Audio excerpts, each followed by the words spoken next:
It's time for Bluffton Pirates football. The following broadcast is brought to you in part by the following sponsor: Blanchard Valley Health System, Grove Systems of Bluffton, Nice Tire and Service, Kira's Flipside Grill, Eikenberry Landscaping, Hot Head Burritos of Wapakoneta and Lima, Inside Innovations, Angels Flooring Service, Jason Cox State Farm, Sumi Rico, Ohio, Stratton Auto Sales, Fat Jack's Pizza, Riley Creek Sportswear, Southgate Lanes of Bluffton, Buckeye Archery, and Frucci's Four Seasons. Thank you to all of our sponsors. Enjoy the game and go Pirates. Hello, everyone, and welcome to week 2 of the 2026 football season for the Bluffton Pirates. Welcome to the Grove Systems of Bluffton kickoff show here on the Lounge Sports Network. I am Sam Sprunger, as always, joined by JW Shannon, who is hard at work doing something. I'm not sure what, but I'm sure it is valuable. Oh, absolutely. Yeah. Everything I do has value. Well, welcome everybody to the pregame festivities, as I like to call it. And we're here at a beautiful stadium here, Freedom Field here in Milan Edison High School here in Milan, Ohio. JW, first time being here. I'm pretty impressed by the digs that we're in right now. Yeah, it really is a nice facility. Excuse me. All right. Well, start off, JW. We're going to talk about what happened last week. Also on the road, the Pirates start every other season with 2 away games. This year, it's the away start to the season, and we went to Bellefontaine last week to take on the Ben Logan Raiders, and we walked away with a 42-28 hard-fought win. In a game of two different games, basically, actually 3 if you want to say. The way it started to the way the middle third went, and then that last third of the game really went back to somewhat the original way that the game started, with a dominating Pirates game. The Pirates jumped out really early. First drive, 80 yards, went for a touchdown. Then put a stop to the Ben Logan Raiders offense after only just a couple of plays, forced a turnover. One of those Southgate Lanes turnovers, JW. Yeah, Southgate and gave the offense a short field. They were able to score relatively quickly after that. Then after that, the next drive, very quickly after that, less than halfway through the first quarter, we got another Southgate Lanes forced turnover. Also an Angels flooring touchdown on the same play, absolutely, with a pick six, and just like that, in the snap of a finger, the Pirates were up 21-0. They got up 28-0, and then by halftime, it's 28-14. And by the end of the first drive in the second half, it was 28-21. It was a close game by then. Yeah, we kind of fell apart a little bit there in that second quarter for a bit, but luckily we righted the ship. That was what I was going to say. That we righted the ship, to use a pirate themed analogy. We righted the ship and were able to get back onto it, because after that, the Pirates scored a couple of times to get back out to a 2-score lead. It was really close. It was right at that point, the hook and ladder kind of just broke the back and finally broke it open, and kind of gave us that 2-score lead that kind of just separated late enough in the game that there wasn't going to be a chance Ben Logan was going to get back into it. Yeah, and we had some really key plays during that. Towards the second half of the game, in the second half, Tate Gieske made a couple 4th and longs, and to keep the drives going and so forth. So just a well played game all overall, except for we had a little bit of an issue there in that second quarter. Well, there, as we mentioned in game, and then we mentioned again with Coach Richards on Wednesday, is there were a few times that we kind of shot ourselves in the foot a little bit, Not saying that the only reason Ben Logan got back into the game was because we shot ourselves in the foot, but we shot ourselves in the foot enough to allow them to get those big plays and get back into it. And it just made it for it didn't need to be that uncomfortable, I guess, is the best way to put it. Absolutely. And it wasn't like they laid down either. Right. I mean, they kept fighting. They had a really nice running game, and they got a lot of yardage at the gut there during that time. Yep. So they had 219 yards on the ground to our 172, Right. and that's not what we're used to seeing. No. We're not used to seeing a team outrush us, No. let alone outrush us by over 40 yards. Yeah, like it absolutely. was a distinct. They had the better running game, but they relied on their running game that much more. Now, whereas Tate Gieske passed for 264 yards on Friday to Ben and Logan's, and they had two, Predmore and Tinsman, because Predmore was Wyatt Predmore got injured and had to come out. Not sure what happened, but maybe they were just being cautious to make sure that the ankle, that he appeared to have injured. Hopefully he's okay and is able to come back. He didn't come back, so he didn't that come was back a real in the game. surprise to us. But Predmore and Tinsman, they both passed for 174 yards combined. So they didn't have an anemic passing game. No, but they not at all. definitely didn't have the firepower that the Pirates had. Absolutely. Whereas Tate Gieske ran for over 100 yards. Yeah. Parker Lovell had 56 yards in there as well. And so sat out a full quarter. And sat out a whole quarter cramps. because he had cramps. Had he been in the game, maybe he would have had more. Yeah, he might have been closer to 100 yards. You just don't know. We had a pretty effective overall offense that hit from both ways, and we don't need it to be equal. We just need it to be effective. Exactly. Whichever one we decide we're gonna use. So if we're gonna have a big passing game, we have to have an effective running game. Absolutely. A running game that we can actually run and be a threat to get some yardage. Right. And that's exactly what we had Friday. And we have been traditionally for the last several years. We've been that way. We established a good running game, and just like, which has been kind of typical Bluffton. You get up early in the game, the other team has to play catch up, and then that gives you your opportunities for your turnovers and so forth. And the other team had to play catch up the entire night, and that's got to be rough. Mm-hmm. Mm-hmm. Yeah, well, and that's when a team's down by a bunch of points, so 4 touchdowns, you've got to expend and so much energy just getting back into it that it's very difficult to get back into it, then overcome and then hold on, because you just only have so much energy. Well, yeah, and especially when your bread and butter is your running game, right? You can't just stick with the running game and try to come back from a 4-score deficit. You can run a hurry up on with a running game, but it's still going to be slower than a passing. You're still going to have some big breaking plays to get yourself caught up. Absolutely. And the Pirates were very effective, scored 42 points. Granted, we'll even say only 35 points on 55 plays. Right. Yeah. So because the pick six isn't an offensive play, obviously. Right. But 55 plays. We took advantage. We got our points in smaller amounts of plays. Absolutely. Ben Logan, 74 plays. And overall, the yardage total 436 for the Pirates and 393 for Ben Logan, the Raiders. Almost 400 yards of offense. Yeah.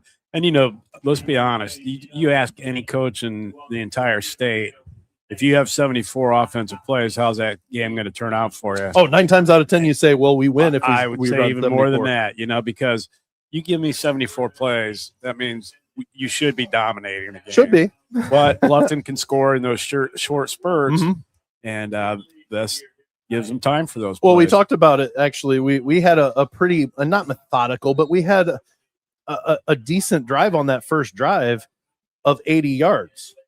Yeah. Then we hit on a 77-yard pass play for a touchdown. We can do it either kind of way if we need to, and it really just is indicative of what our offense has been able to design from the ground, from the lower ranks up, is the style of not necessarily hurry up, but do things with a purpose. So get in the huddle, break the huddle, get out, get to the line, get the ball snapped, and run the play effectively. Right.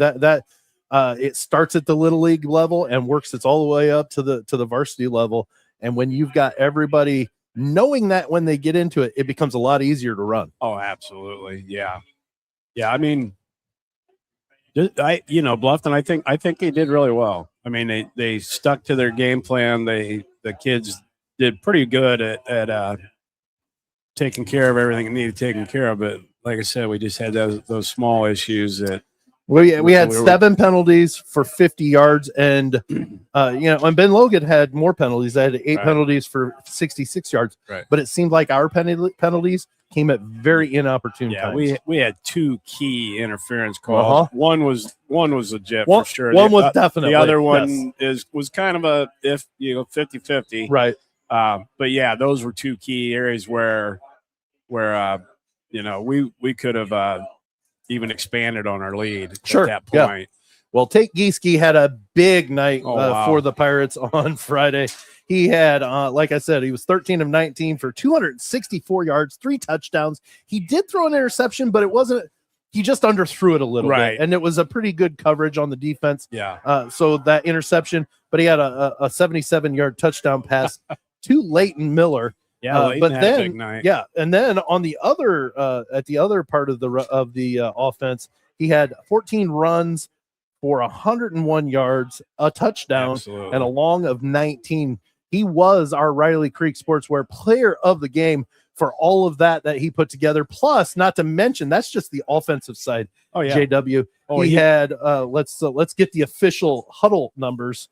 He had 4 tackles, 11 assists, a tackle for loss. Yeah. And the one thing that you didn't see in this stat sheet here is he had a pass block on 4th down as Ben Logan was trying to respond to the early 7-0 lead.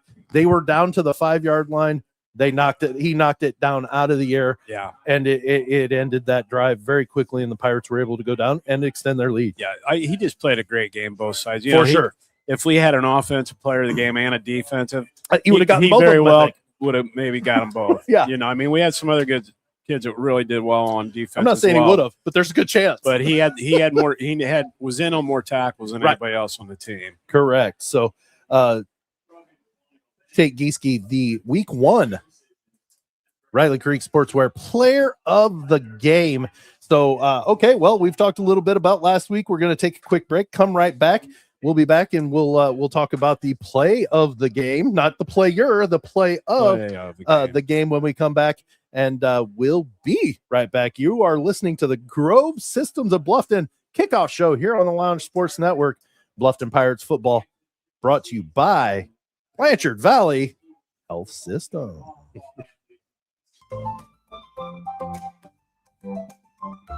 Blanchard Valley Health System is proud to care for our communities with trusted, compassionate care close to home. Learn more at bvhealthsystem.org. Blanchard Valley Health System. We're here for you.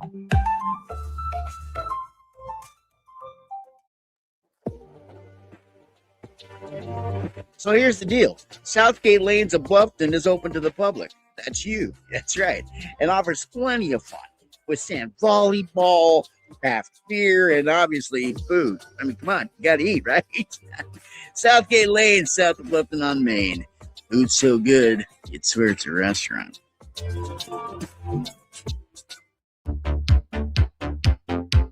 2026 marks 35 years of Grove System manufacturing in Bluffton, Ohio. They are now hiring for their 2027 apprenticeship class. You'll attend Road State for 2 days and train at Grove for 3 days during the week. The program covers tuition and pays you for 40 hours. Go to joingrove.com/apprentice for more information. Pirates look good on the gridiron, and Eikenberry Landscape keeps Bluffton looking good off the field. Design, install, maintain with a great team and great clients. We get the job done. Call 419-205-0759 for more information or a quote. Eikenberry Landscape Company, proudly serving Pirate Country for all your landscaping needs. Like a good neighbor, State Farm agent Jason Cox can help you bundle your home and auto insurance today and save money with a State Farm personal price plan. Jason Cox State Farm. Go to jasonismyguy.com for more information. Trips to the left, wide side left. There's the snap, the kick out to the right. Oh, it's going the other way. Touchdown, Blaine Hill. 6:16 remaining here in the first quarter, and Blaine Hill has the first defensive touchdown of the season. Wow, that was beautiful. As he read that screenplay pass from Predmore out to the left side and just picked it off and basically trotted in on top of it for that Angels flooring touchdown. The third one of the evening. Right. Southgate Lane's forced turnover. And then that extra point by Andy Broadman is no doubt good. So 6:16 remaining here in the first quarter. Bluffton's up 21-0. All right, there it was. that is the Jason Cox State Farm play of the game from week 1. That was Blaine Hill's 27-yard touchdown, pick 6 touchdown to blow the game kind of wide open and kind of always just allowed the Pirates less than halfway through the first quarter. The Pirates were up 3 touchdowns. Yeah, and I'm not going to say they cruised because it did get a little hairy in there, but that allowed.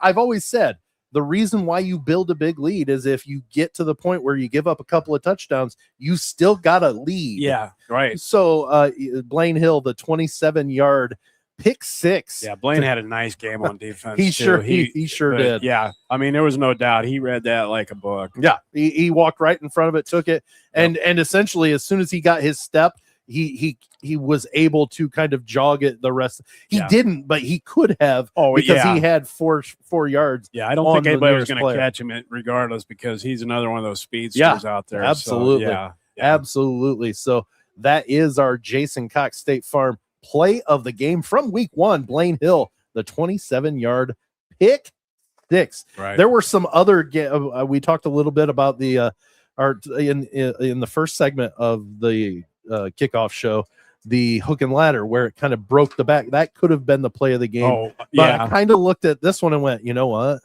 That kind of set the tone early, and it allowed us, like I said, it allows a team, not that you ever want to, and not that you like seeing it, but if you have a little bit of deficiency, if it's only a 1-score game, that's huge. Ben Logan makes that a game, a little bit quicker.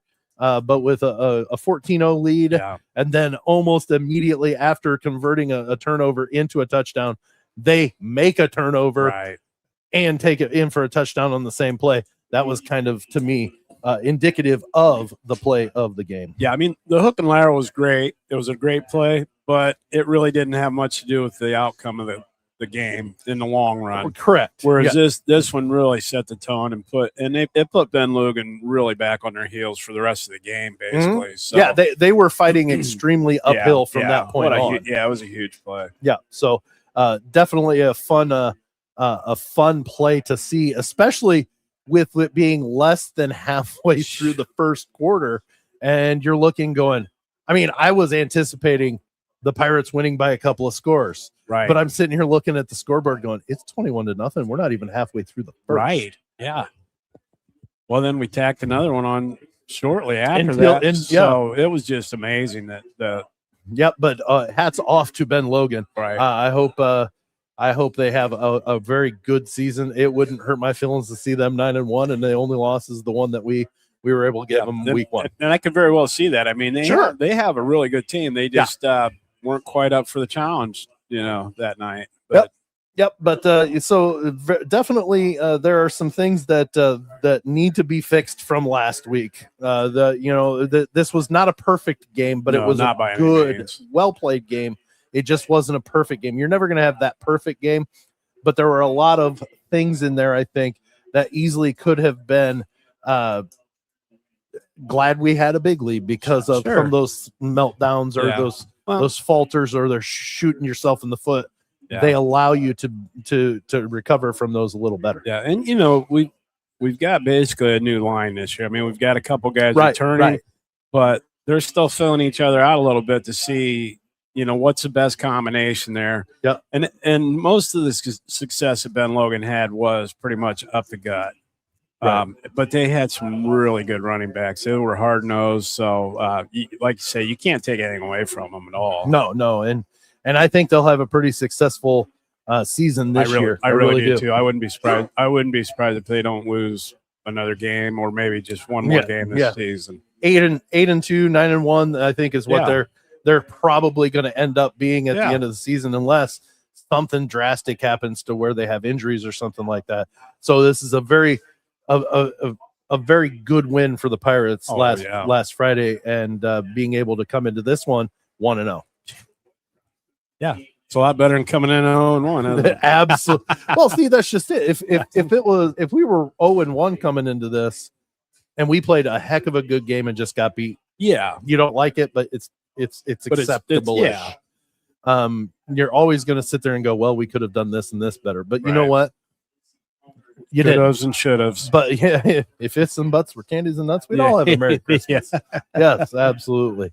But okay, well, I do believe we've kind of hit the end of the Grove Systems of Bluffton kickoff show, JW. We've covered and talked about last week. We got the player of the game, talked about the player of the game from last week. We also gave you the Jason Cox play of the game just a few minutes ago. We've kind of wrapped things up, and now we're going to take a quick break, come back, and when we come back, we're going to have X's and O's with Coach Richards, brought to you by Nice Tire and Service Center, multiple locations. But we will talk to Coach Richards about this week's opponent, the Milan Edison Chargers. So thank you, Grove, for your sponsorship of the kickoff show. Yes.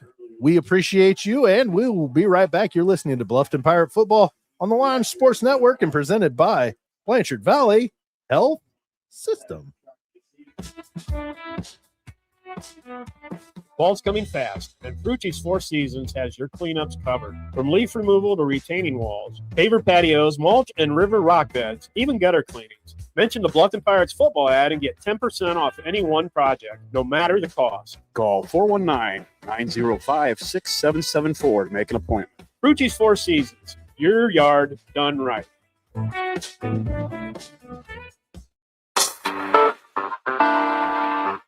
Bluffton Auto Repair Center provides friendly, reliable service for all your hometown car needs. Call 419-358-1900. Bluffton Auto Repair Center, across the street from Stratton Auto Group on Main and Jefferson in Bluffton.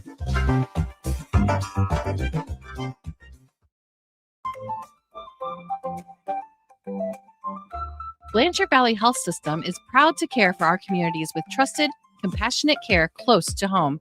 Learn more at bvhealthsystem.org. Blanchard Valley Health System. We're here for you.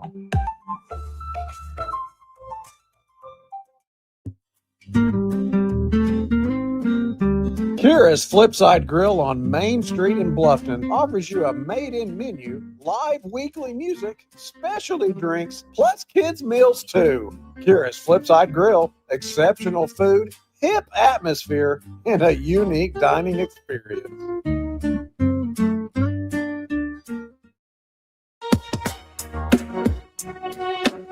It's time for X's and O's with Coach Richards, brought to you by Nice Tire and Service Center. We sit down with Coach to chat about the team's preparation and this week's opponent, all brought to you by Nice Tire and Service Center. Locations in Bluffton, Ottawa, Ada, Van Wert, and Findlay. Wherever you drive, trust the team that's been keeping Northwest Ohio on the road for years. Nice Tire and Service Center. And now, X's and O's with Coach Richards. This week, gentlemen, Coach, we traveled to Milan to take on the Edison Chargers. I know about 6 micrometers of information on these guys. I've been told by my son that if they throw it, it's a shock. That's all I know. He said that they run the ball an awful lot, and they like to run it up the middle at you and just kind of try to power you. Coach, is that what we're looking at this Friday? So Milan Edison they are old school under center flex bone triple option, similar to the service academies, which honestly is near and dear to my heart. We used to run the flex bone before we had the kind of athletes we have right now. Right. Dad was a split back veer guy in the 80s. So it's something. It's fun if you like running it, but defending it is frustrating, and you've got to be very disciplined. Coach Hall's been there a while and does an amazing job. Every year they're competitive. Last year I believe they were 7-4, 8-4, somewhere around there. They've had some regional final. They're a solid program. They're in our region in Division 5 as well this year. So really well coached program. They gave Patrick Henry some fits. And with it, they don't throw it very much, but when they throw it, it's because teams are getting a little too greedy, trying to stop the run. Their first 2 touchdowns against Patrick Henry were passes. So they do some good stuff with the play action passing game. They've got some good running backs, a physical line. So their offense definitely poses some problems, especially with how well they run that option. Well, essentially they're very opportunistic with their passing. It sounds like, okay, you're putting too many guys in the box. We're going to make you hurt on this one. Yep. So, excuse me. I was looking at their roster. They've got about 10 more guys on their roster than we do. And so when it comes to roster size, we're not dealing with some good looking, I'm going to assume, again, I've seen nothing of these guys. I'm going to assume they've got some athletic numbers, meaning their height and their weight kind of go, oh, well, that insinuates they're pretty athletic, or that's a big guy. Is that what we're seeing also from them? They fit their positions well? They've got some good size up front. Their skill positions, similar to us. You've got some guys that are maybe a little short, but they're fast, and got some, taller guys, but they can jump, and they've got a big, strong fullback. He's about 6'2", 210. So, they do some good stuff. Defensively, similar to us, they've got a handful of guys that play both sides of the ball. They sub about as much as we do with things. So their best players are going to be on the field both sides of the ball most of the time. Yeah. How not 2020s is it to see fullback as a position on a roster?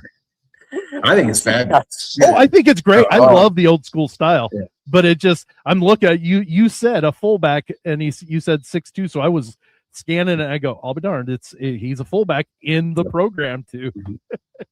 Yeah, you don't see that a whole lot anymore, do you? No. And he's only a sophomore. That's another thing is for that kid, what is his Bentley Eluzzi? I think, but a big kid. I tell you what, I know you never think, this is going to be an easy game, but with a team that you're not familiar with, how do you get your guys to is that enough to get your guys to really buckle down on the concentration of how you beat these guys? I think there's a lot of variables there. We've emphasized to our guys, I think our first 2 games of the year are critical this year for us, non-conference wise, especially with us being Division 5. The NWC, we're the only Division 5 team in the NWC. So once we start conference play, everyone's a smaller division school than us, which still gets you points for wins. Right. However, football isn't like other sports where you've got to actually qualify for the playoffs. It's not a tournament. You've got to earn your way in. And we're in a region, just like we would have been in Division 6, where some of the best teams in the state are in that region. So we have Coldwater's now in that region too. Yeah. And there's a lot of good teams in our region. Yeah. So we've got to play well, and we've got to be road warriors these first 2 games. We get an hour drive to Ben Logan and now a 2-hour drive to Edison. Our guys have to be ready to play. It's an unfamiliar place. Apparently they have a beautiful stadium. That's what I've heard from a number of other coaches. The Google satellite photos it's really a nice looking stadium. So, and they're going to be a well-coached team, and they're looking to bounce back from a loss last week. So, we're going into their house, and we've got to be prepared, to get 48 minutes of really tough football. Yeah. How do you prepare for a 2-hour bus trip both ways? Coming home, if you win, it's going to be all happy, joy, but, driving 2 hours to go play a football game, how do you keep the boys, relaxed, but still you want to keep them a little hyped up at the same time? It seems like that'd be a tough tough thing to do. Well, and it's a fine line too, because if we leave too early and we go and then we're waiting around forever when we get there, it's not like they're going to magically, do some yoga and right. Yeah. Yeah. They're teenage boys. They're not going to, sitting around a lot isn't really going to help them either. So we try to be proactive. We actually bring some of our rogue medicine balls and bands, and we do a workout as soon as we get off the bus to kind of work out some of that from sitting. And then we don't want to give them too much time to wait around. Right. Yeah. We want to have enough time where they can walk around and mentally prepare. Yeah. As soon as we get on the bus, I tell them to relax. I don't want them getting excited and pumped up on the bus. Yeah. So, they find ways to relax. Some of them, they're playing games on their phone, listening to music. Right. Yeah, sure. So whatever they have to do to kind of just stay calm and focus on what we need to do, the better. And then once we get there, we'll get them amped up when they need to be. Yeah, nice. All right, Coach. We're at that point. Now I'm going to ask you what one area. Is it the ball control? The line of scrimmage? Is it the clock control? Is it turnovers? What aspect of the game is paramount importance to this week against Edison? Line of scrimmage, for sure. With a team like them, with what they want to do, running the triple option, our guys up front on defense have to be disciplined, and they have to make the job easier for the linebackers. And then our offensive line has to do a better job in the run game, and then also, protecting in the pass game. And I think we can have a lot of success. Yeah. Well, I tell you what, when Adrian was telling me they run the ball a lot like Army, and I'm like, oh goodness, that is an offense that I would hate being a defensive coordinator setting up to play against, because it's like you said, you have almost 4 different options on every play of where the ball could be going or is going, and you have to be super disciplined behind it. And it's going to be, at the very least, an adjustment at the start of the game, I think, to kind of get a real in-person look of what it looks like. And then it's like, okay, we've been taught this, I think. Absolutely. Yeah. By the way, Coach, go ahead. I did want to bring one more thing up. Sure. How proud can you be of Tate for those 2 4th and what were they, 4 at least? I mean, talk about patience and reading the field. He made it look easy, and I was so impressed with that, because it wasn't that he had outstanding blocking on those plays, but he took his time and read where everything was going and made the first downs easily for us. And I thought that was really good. Well, like I said, Coach Goings does a great job in calling the offense for us, and he, we've instilled with Tate that he knows we trust him to make the right decision, because he's proven we can trust him. Right. He's not reckless with what he does. Yeah.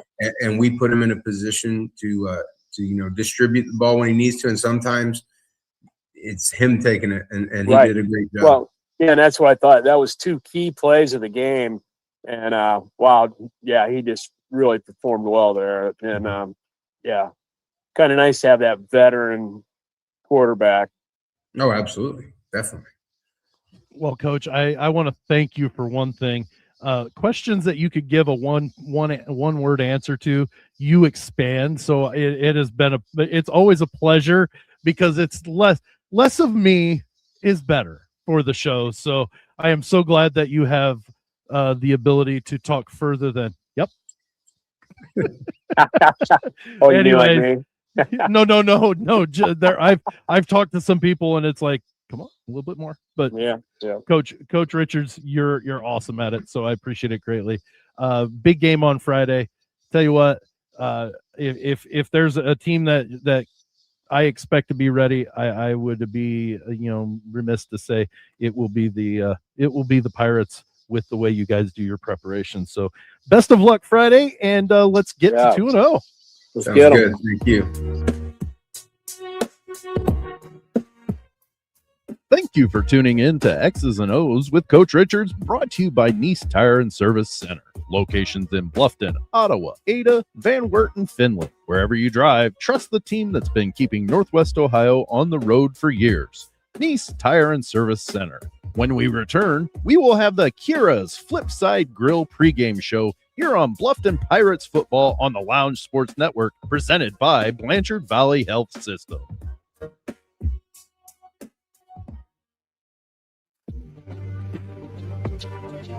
So here's the deal. Southgate Lanes of Bluffton is open to the public. That's you. That's right. And offers plenty of fun with sand volleyball, craft beer, and obviously food. I mean, come on, you got to eat, right? Southgate Lane, south of Bluffton on Main. Food's so good, you'd swear it's a restaurant.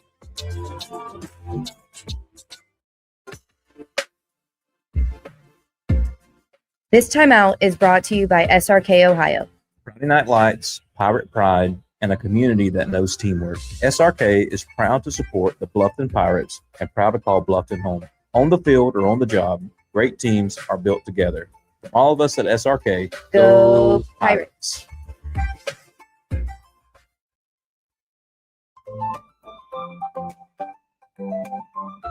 Blanchard Valley Health System is proud to care for our communities with trusted, compassionate care close to home.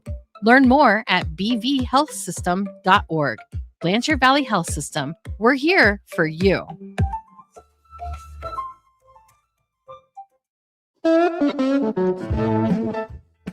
Putnam County's premier archery pro shop is here. Buckeye handles bow and crossbow maintenance, custom strings, fletching, who doesn't need that, and all your firearm essentials. Call 419-646-3399 to see how they can help you. Buckeye Archery, serving all your outdoor needs. All right, welcome to the Kira's Flipside Grill pregame show here on the Lounge Sports Network. Bluffton Pirates football brought to you by, presented by Blanchard Valley Health System. Yeah. JW Shannon, how are we? It is almost game time here at Edison High School. Yeah, about 20 minutes and we'll be underway playing some ball. We did see that Edison won the toss, deferred to the second half, so the Pirates will have the ball coming out of the opening kickoff. So it will be a Hothead Burritos, a Wapakoneta and Lima kickoff return tonight, right, against the very unfamiliar Edison Chargers. Yeah, and I'm actually kind of surprised by that. If they've watched film on Bluffton, they know we tend to get up on people quickly. But maybe they have a plan. Right, that's what I mean. Stop them on defense, go score right away. Yeah, and then make us have to adjust. And I think that's honestly you have to be confident in your team. And I'm not trying to be like braggadocious or too like, oh, well, you've got to stop the Bluffton offense. That's the side of the ball you need to worry about the most when it comes to the Bluffton Pirates. Yeah, it's absolutely the offense, because we can put 40 points on a board and not think twice about it. Right. And so you've either got to be very, very confident that you're going to stop us, or you're going to got to be very, very confident that you're going to go and score every time on offense is on your side. Sure. And just make it a shootout. But the way it sounds is, the Chargers run a flex bone, as you heard there during X's and O's with Coach Richards. They run a flex bone. So that's a very old style of offense. And it's what Army runs now in their game. And it's very difficult to be disciplined. You have to be so disciplined defensively that when you see a ball, you've got to be sure the ball is going one way before you react. Because if it's not, you're leaving a big hole, and that's exactly what they wanted to do. Yeah, our guys are going to have to really stay home tonight, play their positions, string everything out to the sidelines, because with an option, offense like that and stuff, it's going to be hard to keep them under wraps, unless you really, really play your position. Well, and the key is this offense wants to smash it up the middle. But if they don't, you've got to be able to run to the outsides in order for the middle to be open. So if the Pirates can keep stringing, like you said, string it out, because you mentioned it, and one of the main things is if you can the longer you can string them out towards the sideline, the more time your linebackers and trailers have to get to clean that up and make it a loss or a no gain. Those types of plays that it is very important that the ends keep their assignments. It's you can't let them get outside you. You keep stringing them along so your defensive backers can get back there and clean it up. Yeah, I would think our goal tonight is to leave them with as many third and at least five. Third and five and more. Five or more. More. Yep. And then I think that bodes well for Bluffton. I agree. At that point. Yeah, it's definitely it's something that you've got to kind of get. It's very hard when you've got three backs in the backfield and probably two wings. Yeah, and that means there's six people that can run that ball at any point during that play, including the quarterback. Yeah. So it's definitely something that the Pirates are going to have to be very disciplined on defense, which I agree. It's very unusual that they would win the toss and then defer to the second half, right? Because I would want them to start worrying right away. Well, yeah, you know what I mean. I know what you mean. Put them right on. Yeah. Put them on notice right away to where it will. I just wanted to move it out of your way, make sure. You're fine, man. But anyways, let's take a quick break. We'll come back with the uniform descriptions brought to you by Inside Innovations here after the break. But you are listening to the Kira's Flipside Grill pregame show on the Lounge Sports Network's presentation of Bluffton Pirates football.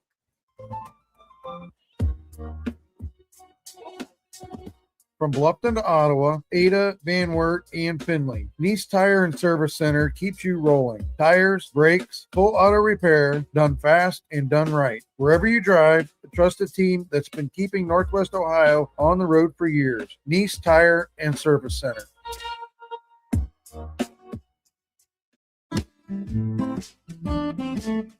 Riley Creek Sportswear in Bluffton provides embroidery, screen printing, letter jackets, and more for any size group. Call 567-204-8621 for more information or a quote. Riley Creek Sportswear, your small-town, family-owned sportswear connection.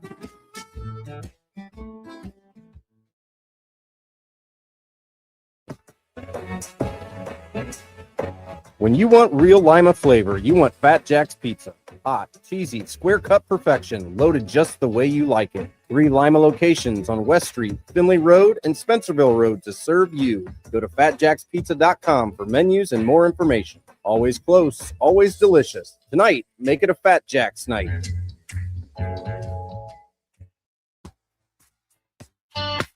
Inside Innovations is your premier interior design destination right here in Bluffton, Ohio. From new home construction projects to kitchen and bathroom renovations, Brook Place provides the expertise to realize your vision. Stop by the studio on Main Street to book your consultation today. Inside Innovations, where your style comes home. All right, welcome back to the Kira's Flipside Grill pregame show here on the Lounge Sports Network. Game day presentation of Bluffton Pirates football brought to you by Blanchard Valley Health System. We're about 13 minutes away from game time, so pretty exciting time. It's always that you're on the cusp of just like, yes, it's happening. Always a fun environment to be in. Yeah. But you heard the ad coming in from the break. The Inside Innovations. We've got our uniform descriptions brought to you by Inside Innovations. So JW, go ahead and take it away. All righty, let's start with the Edison Chargers. Their helmets are orange with a white and blue stripe with blocky E's on both sides, blue face masks. Their jerseys are blue with white and orange stripes on the sleeves, orange numbers with a white outline on the front and back, and on the sleeves as well, and Chargers on the front and white.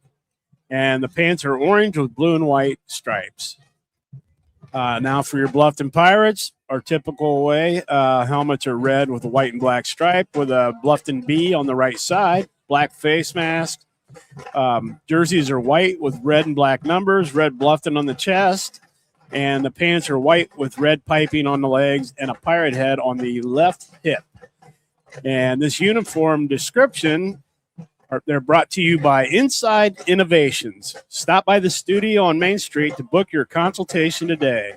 Inside Innovations, where your style comes home. Yeah, thank you, JW. Thank you, Inside Innovations. The Edison blue is on their helmet is metallic blue, so it it even is a little shiny, like a little. It catches that light, and it kind of gives a little bit extra of a spark. Almost. Got a little disco-y. Yeah, it's kind of cool. It's kind of a cool looking style, kind of chromish. Yeah, I guess is a better way to put it. But yeah, so we've got just over 10 minutes before we get kickoff here. The Pirates will get the ball first. JW, what do you see as, Coach Richards talked about the line of scrimmage being important. What are your thoughts? Not including the line of scrimmage, what are your thoughts on what is the most important thing about tonight's game for the Pirates? I think it's just going to be discipline on our defensive side. For our offense, if they play like they normally do, we should be fine in that regards. We just have to play with a lot of discipline. Yeah. This is probably the only fullback we'll see ever. Like a full-time fullback, it's an actual position. It's not just a novelty of a stat. So this is so much of a different offense than what we're used to seeing. I just think it's all going to be discipline. Yeah, I agree. And we talked, and Coach Richards said the line of scrimmage. I don't disagree with the line of scrimmage, but like I was like you kind of hinted at as well, it's the discipline and the line of scrimmage on the defensive side that is going to be what determines how this game goes. Yeah, I think our offense takes care of itself. Yes, there can be things that can be thrown at that offense that will maybe stall it out a couple of times, but you're never going to really shut down completely. At least very rarely will you completely shut down the offense. But the defense, if they're not disciplined, if they're not keeping to their assignments, if they're not preventing the up the middle running at will and not stringing out the tosses to the outside, it's going to make it a difficult time for the Pirates to be able to win a ball game. And it does sound like they're getting ready for the national anthem. So we're going to go ahead and take a quick break. We'll be right back after these messages. You're listening to Bluffton Pirates football on the Lounge Sports Network. 2026 marks 35 years of Grove System Manufacturing in Bluffton, Ohio. They are now hiring for their 2027 apprenticeship class. You'll attend Road State for 2 days and train at Grove for 3 days during the week. The program covers tuition and pays you for 40 hours. Go to joingrove.com/apprentice for more information.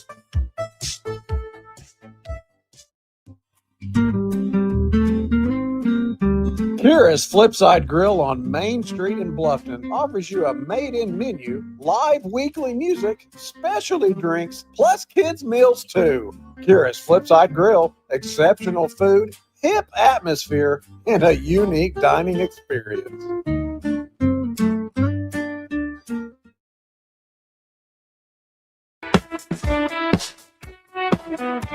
Fall's coming fast, and Frucci's Four Seasons has your cleanups covered. From leaf removal to retaining walls, paver patios, mulch, and river rock beds, even gutter cleanings. Mention the Bluffton Pirates football ad and get 10% off any one project, no matter the cost. Call 419-905-6774 to make an appointment. Frucci's Four Seasons, your yard done right.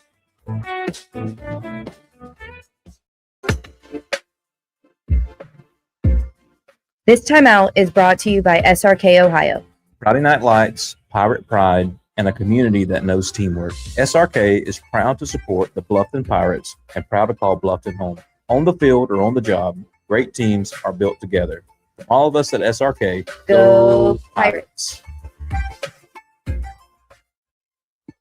All right, we're back. They actually didn't run the national anthem yet, but we just realized we have a microphone that can actually pick up the national anthem.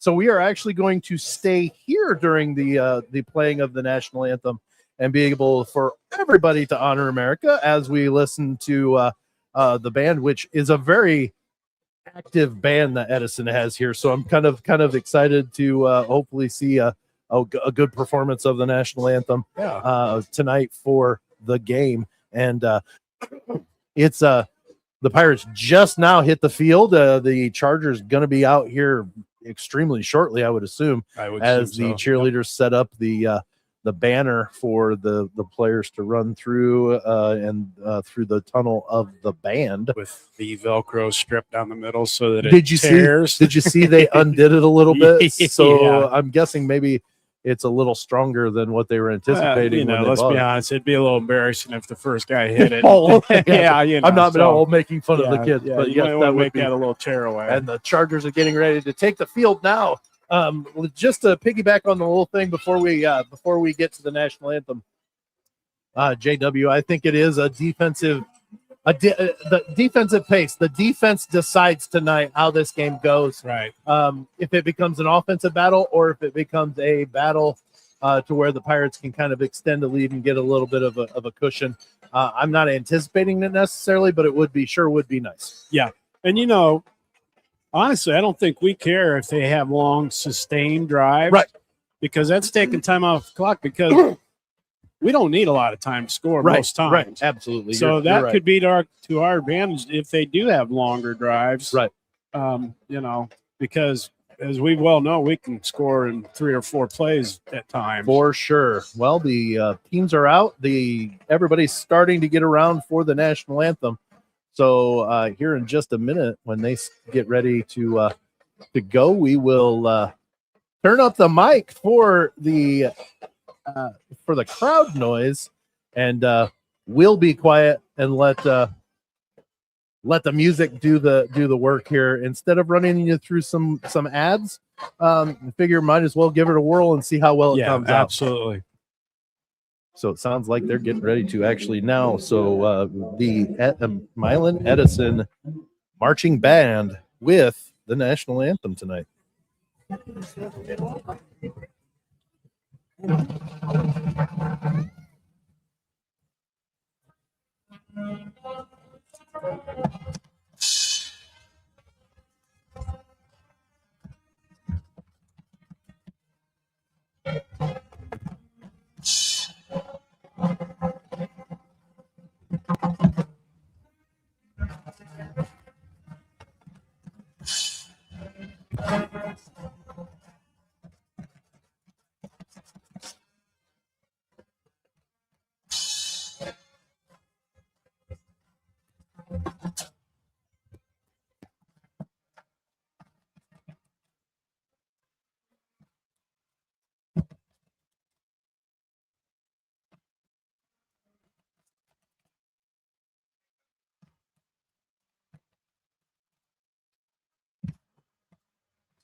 All right, the national anthem played by the Edison marching band, and we are about ready for some football, JW.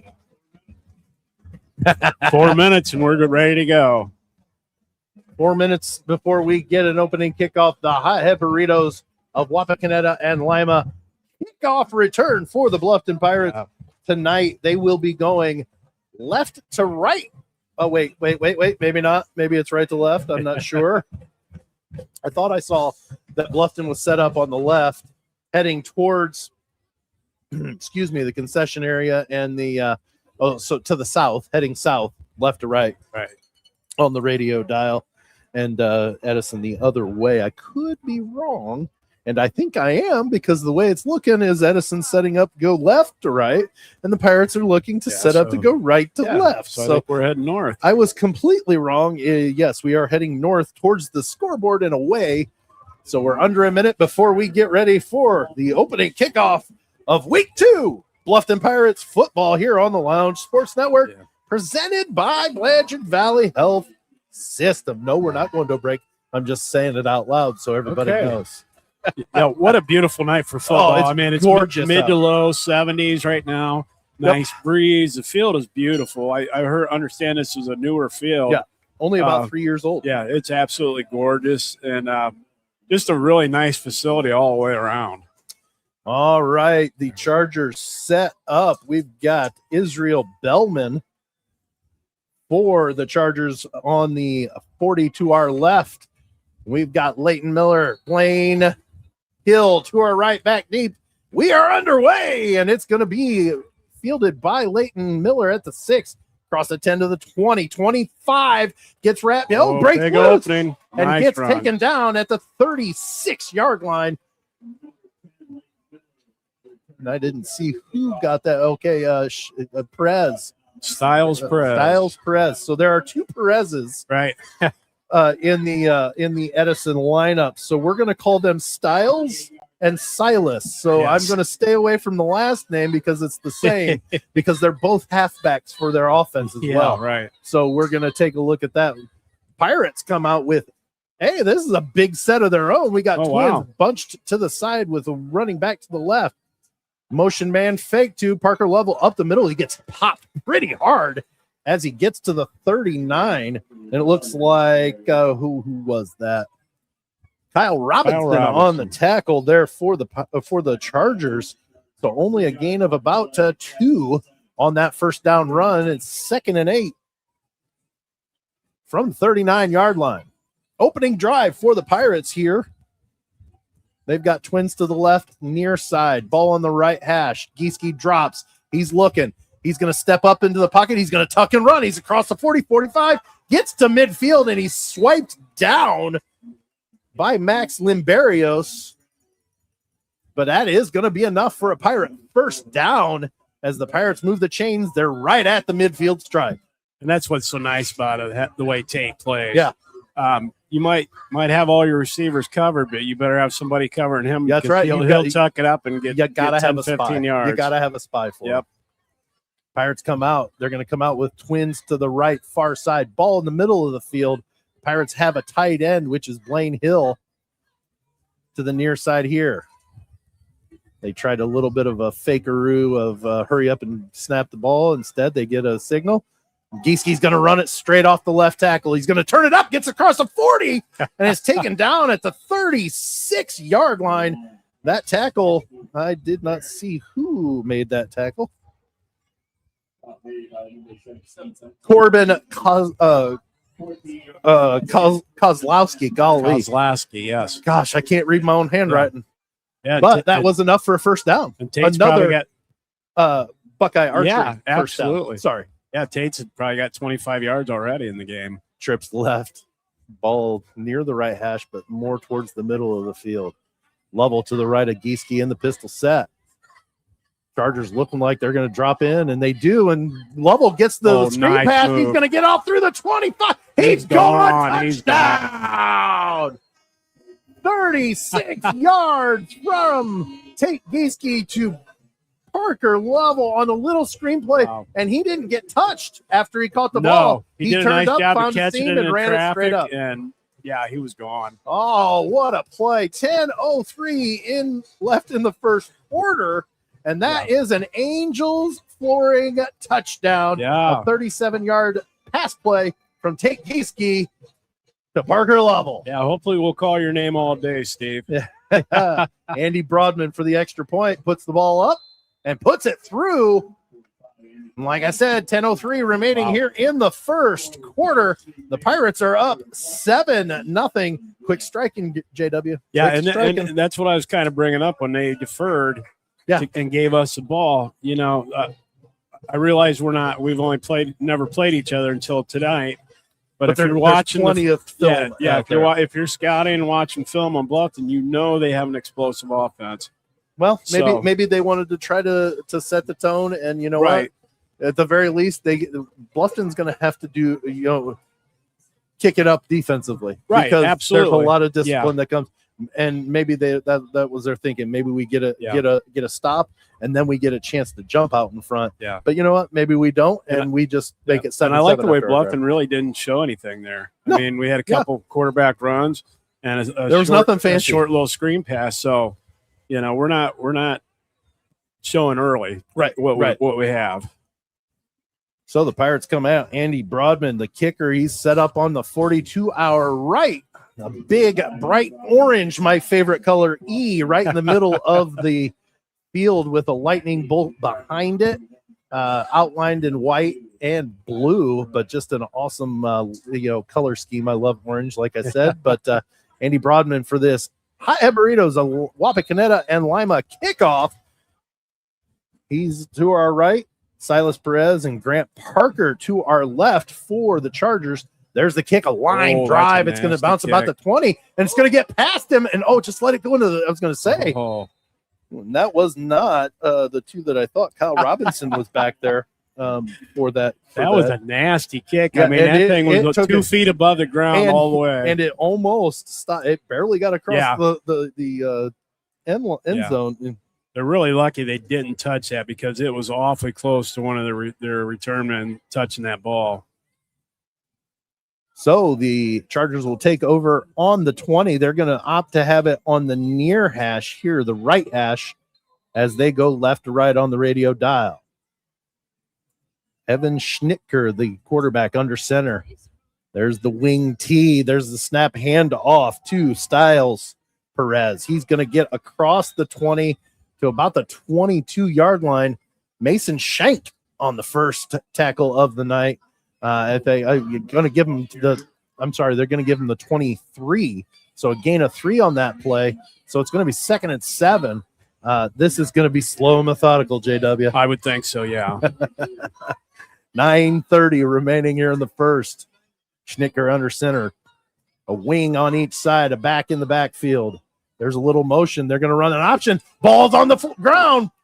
Styles picks it up, and he's going to get hit in the backfield and ran out of bounds. Looks like Blaine Hill and Leighton Miller both in on the tackle for that, and that's going to be a big loss right there. We talked about 3rd and 5 and maybe more. Well, guess what? We got the maybe more. Yeah. It's 3rd and 13 right now from the 17-yard line. Yeah, what a nice job by Bluffton. I mean, and they played their positions, even though there was a fumble. They were still in their positions. Twins to the right, wing to the right, running back to the right. Schnicker moves to the right. He's looking, he's throwing. He's going to go into the flats. No and chance. They are going to call it a catch. So it is a catch. And I didn't see number 26. I don't have the golly. Who's that? Number 26, do you know? Yes, that is Jake Seekins. Oh, Seekins, okay. And he got a good portion of it back, but it's still 4th and 4. Chargers are going to go for it. Wow, this is a risky move. Yes, it is. It's not ideal, I can tell you that. There's a little motion, and the Chargers are trying to draw him off side.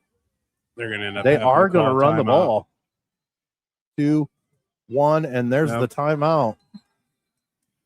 Kind of early in the game to waste a timeout like that, I believe. No, I don't disagree. I would think I would probably just run the play or punt it. Yeah, you know? I mean, I don't think anybody in this stadium thinks you're going to run the ball, on your own 25, 4th and 5. Well, I'm sure there were some people who probably thought of that, but we were not one of them. But no. But we've got a timeout. This is a Sumi Rico timeout. Sumi Rico. All official and team timeouts this season brought to you by Sumi Rico, Ohio, out on Snyder Road. I think it's just down from the Bluffton Community Pool. Yeah, and by the YMCA. Yeah. Formerly the BFR. Yeah. And I do believe they're hiring. They are hiring. So if you need a job, go out there and check. for it. It might be perfect fit for you. So go ahead to Sumi Rico, Ohio. And if you don't think a lot of people work out there, try to drive through Bluffton at shift change. It's a little hairy, huh? Yeah. All right, we're back out on the field, and I'm going to guess they're probably going to be punting now since they took a timeout. I would certainly hope so. Yep, and Schnicker, the quarterback, is also their punter. So, and I was watching him during warmups, and he's got a leg on him. Absolutely. Looks like Tate Gieske and Kaiser Young back deep. There's a nice punt. Gieske's going to fair catch it at the 30. Are they going to put him at the 35? That's where he initially was, but they may make it the 34. Yeah. They are going to mark it the 34 of Bluffton. Still great field position for starting. Great starting position. Yeah. So 1st and 10 from the 34. The Pirates doing their traditional opening play of a drive huddle from the sidelines. They come out straight to the line of scrimmage. They're going to have twins to the right with a wing off the right side. Single wide to the left, level to the left of Gieske. Hand off to level off the right tackle. He's going to get hit, but he's going to fall forward and get about a gain of 3 on that one. So it's going to be 2nd and 7 here in the early goings of the first quarter. It is 7.5 minutes left here in the first. 7-0 Pirates. Yeah, exactly how we started out the last drive. Colton Collins on the tackle on that last play for the Chargers. Pirates come out, twins to the right, single to the left. Gieske drops. He's looking. He's on the move. He's going to flip it out to the right side to level in the flats. He's going to get it back to the 39-yard line or 38. They're going to mark him down at the 38-yard line. Might have gained a yard. And it looks like Silas Perez on the tackle there. Sorry for stepping on you there, JW. That's all right. I'm used to it. Yeah, you can just hit me later.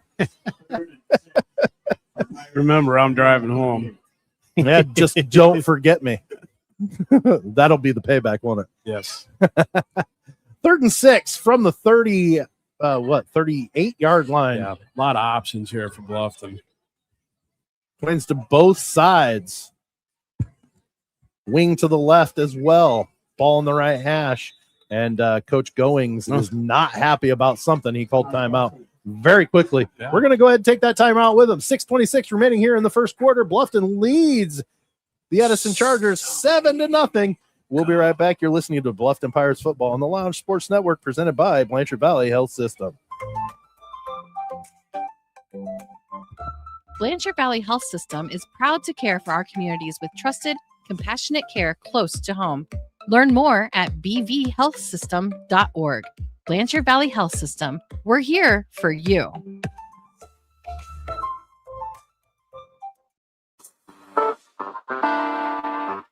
Bluffton Auto Repair Center provides friendly, reliable service for all your hometown car needs. Call 419-358-1900. Bluffton Auto Repair Center, across the street from Stratton Auto Group on Main and Jefferson in Bluffton. All right, we're back here. We're back out, and Pirates come out with trips to the left, twins to the right. Gieske by himself in the backfield. He's going to get the snap drop. He's going to roll to the left. He's looking. He's got a receiver wide open, but instead drops it short and overthrows. He had Jagger Crawfus wide open. Instead, he decided to throw to Braden Warren and overthrew Braden. Yeah. I just don't think he had enough maybe time to set his feet and really unload it deep, but he had Jagger wide open. There, yeah, absolutely. So it is going to be 4th and 6 from the 37-yard line now, or the 38-yard line, and the Pirates will punt it away. I think we only had one punt the entire game last week, didn't we? Yes. Yeah, so. And this is a very early punt situation. Yeah, it is for us. So we have Silas Perez and Kyle Robinson back for the punts. Decent punt. Jerry kicks it away. Robinson takes it at the 25. He did immediately. That is Leighton Miller on the big hit. As soon as Robinson caught the ball, he was tackled as Miller timed that out perfectly. Yeah. As soon as he caught it, he was down. So the Chargers will start at the 4-yard line, and it's going to be 1st and 10 from there for the Chargers. 6:09 left here in the first quarter. Yeah, the Bluffton defense on kick coverage this year pretty so darn far good has so been far, really done a real nice job.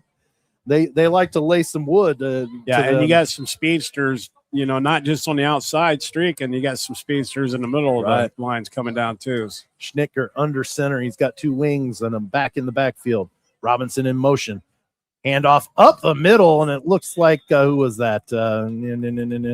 Number 6. I don't even. Oh yeah, Cohen Dawson on the run there. Dylan Painter on the tackle, and that was a gain of 4. So it's going to still take probably a few drives to really nail down your discipline and kind of see what those fakes look like. And not to say you still can't get faked out, but it becomes a little easier to kind of see a little bit.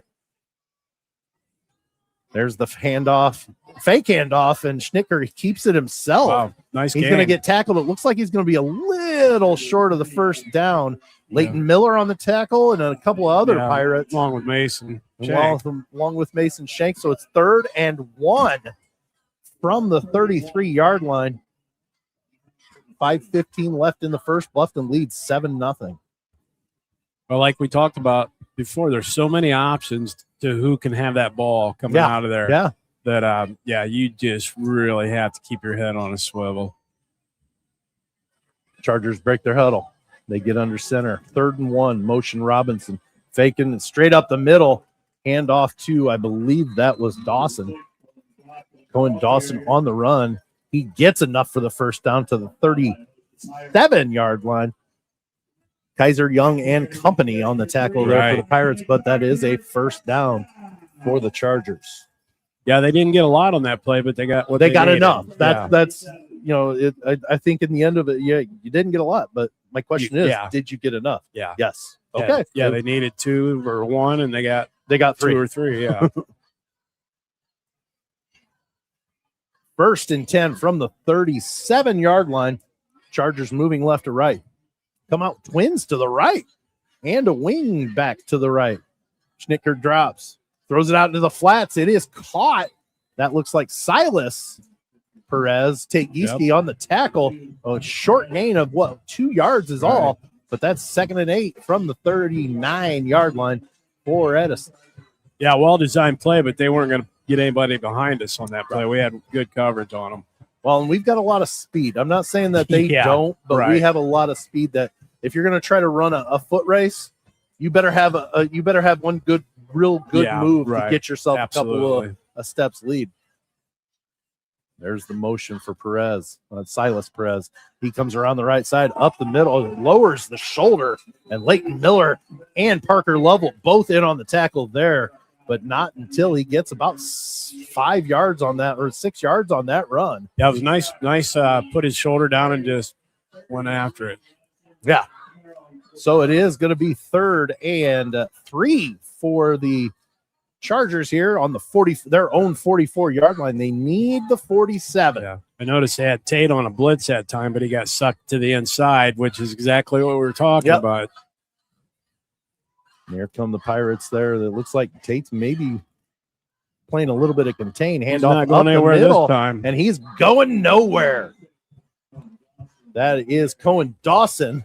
He gets hit at the line of scrimmage. Zayden Morales on the tackle. He does get a gain of 1 by the end of it. I don't know how. But it is 4th and 2 for Milan Edison.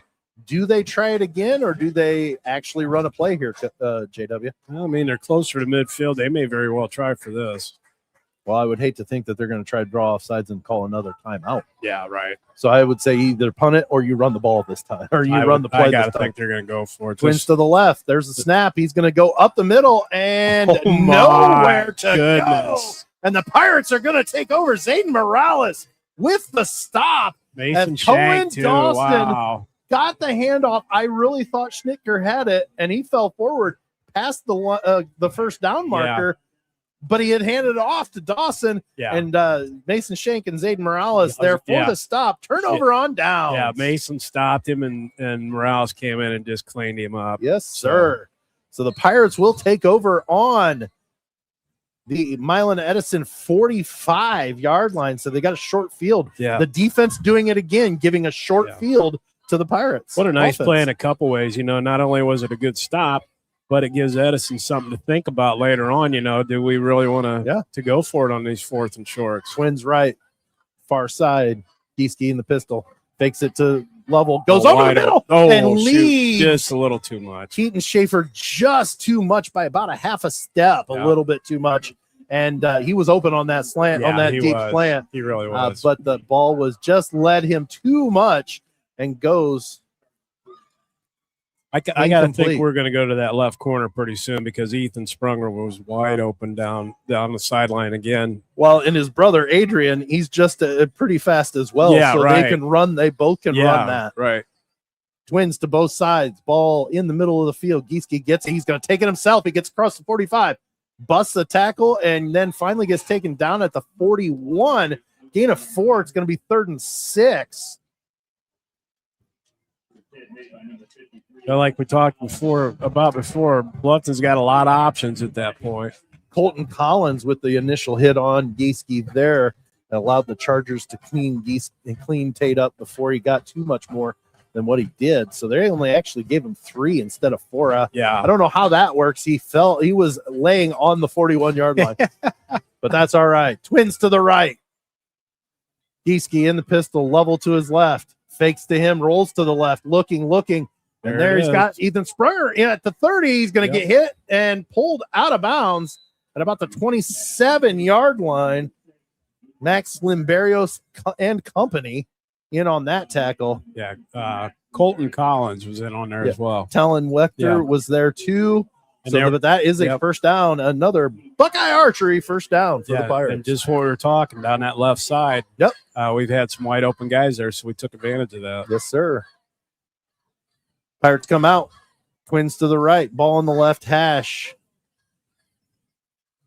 Motion man is Blaine Hill to the left. Hand off to Parker Lovell. He's going to get hit at the line of scrimmage. That's Limberios. Hits him right at the line of scrimmage. And 4 other Chargers there before I could even get Limberios' name out of my mouth.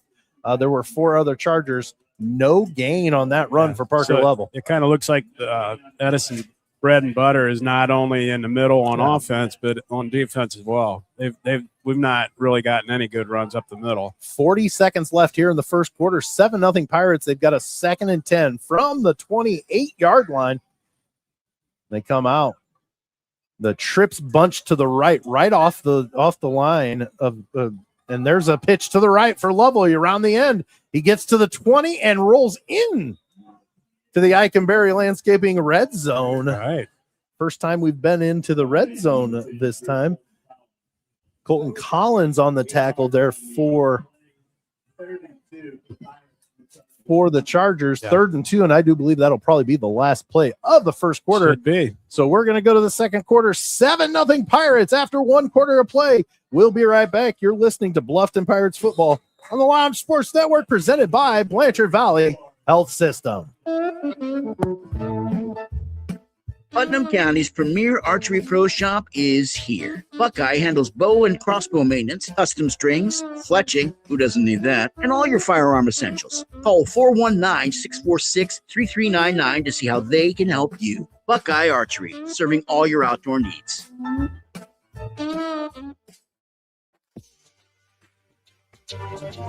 So here's the deal. Southgate Lanes of Bluffton is open to the public. That's you. That's right. And offers plenty of fun with sand volleyball, craft beer, and obviously food. I mean, come on, you got to eat, right? Southgate Lane, south of Bluffton on Main. Food's so good, you'd swear it's a restaurant. All right, we're back here at Freedom Field on the campus of Milan Edison High School. It is 7-0 Bluffton here at the start of the second quarter. They have a 3rd and 3 from the 20-yard lines. On the 20-yard line, just in the Eikenberry Landscape red zone. So the Pirates come out. They're now going left to right on your radio dial, heading towards the south. They come out, Twins to the left with a wing and wide to the right. Ball near the right hash. Gieske has level to his left, gets a snap.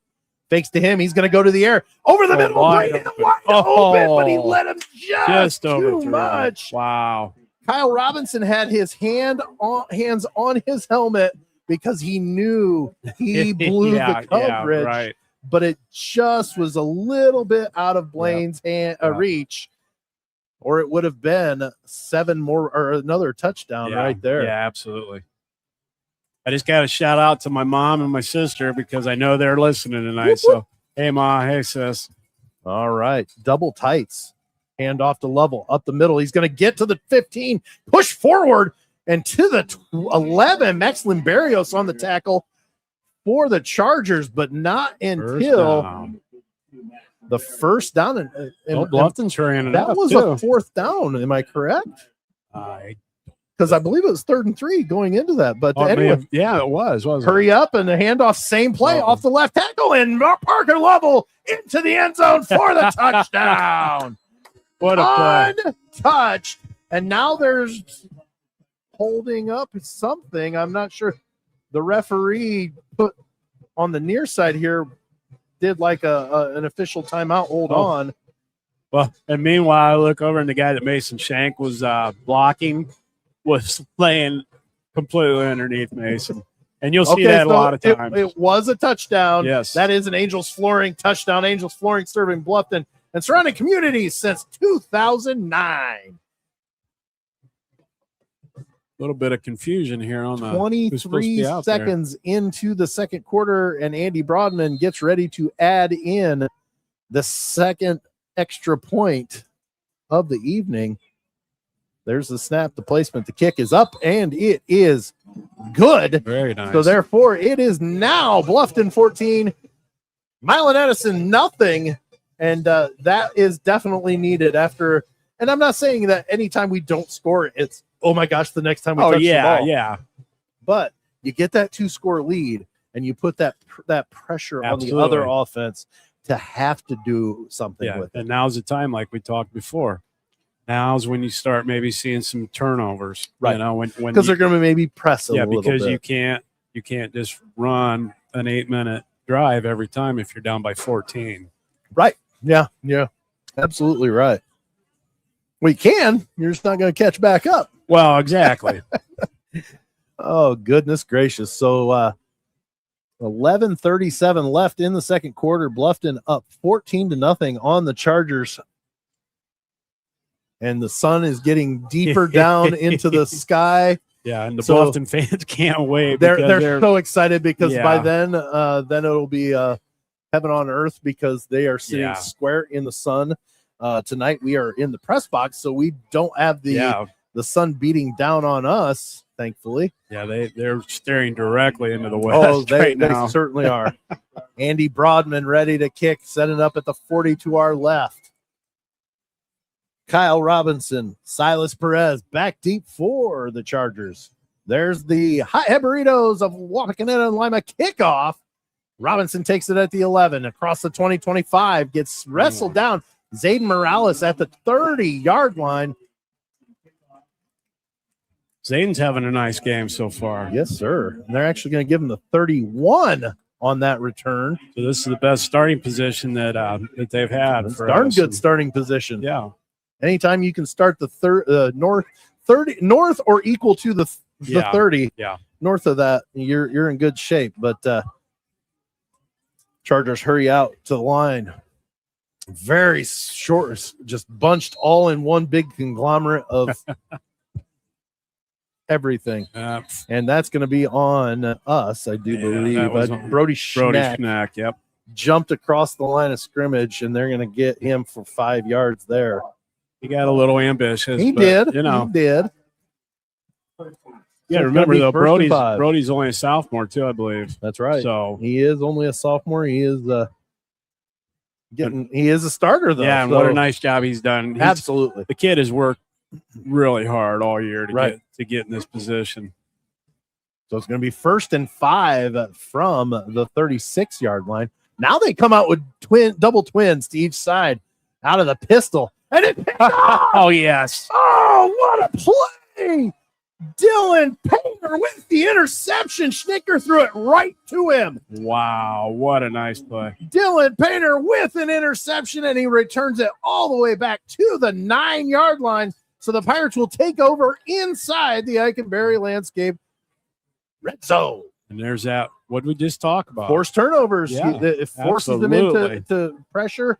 And that one, honestly, Dylan just kind of dropped into that. Yeah. I mean, because they had double twins to each side. They were doing a quick out, and I don't know if Schnicker kind of missed on the inside of the route and threw it too far inside. but it was enough that Dylan Painter was able to step right in front of it and take it back inside the 10-yard line. So the Pirates get to start this drive very, very short field. Wow. And they're coming out one wide to each side, tight end to each side, and a running back to the left of Gieske. Hand off to Level up the middle. He's going to dance around to the Look how 5, he moved. and he's going into the end zone. Touchdown. Touchdown. Parker Level. Touchdown Pirates. You know, Parker's he's a big guy. Mm-hmm. There was a lot of finesse man, right does there. he have some nice lateral movement when he gets in past that original line of scrimmage.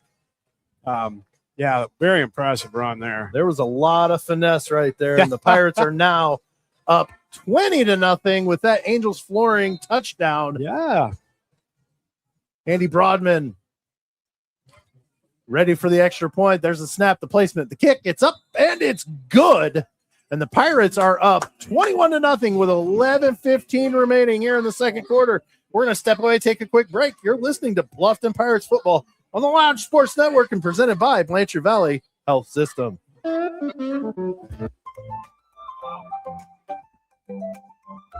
Blanchard Valley Health System is proud to care for our communities with trusted, compassionate care close to home. Learn more at bvhealthsystem.org. Blanchard Valley Health System. We're here for you.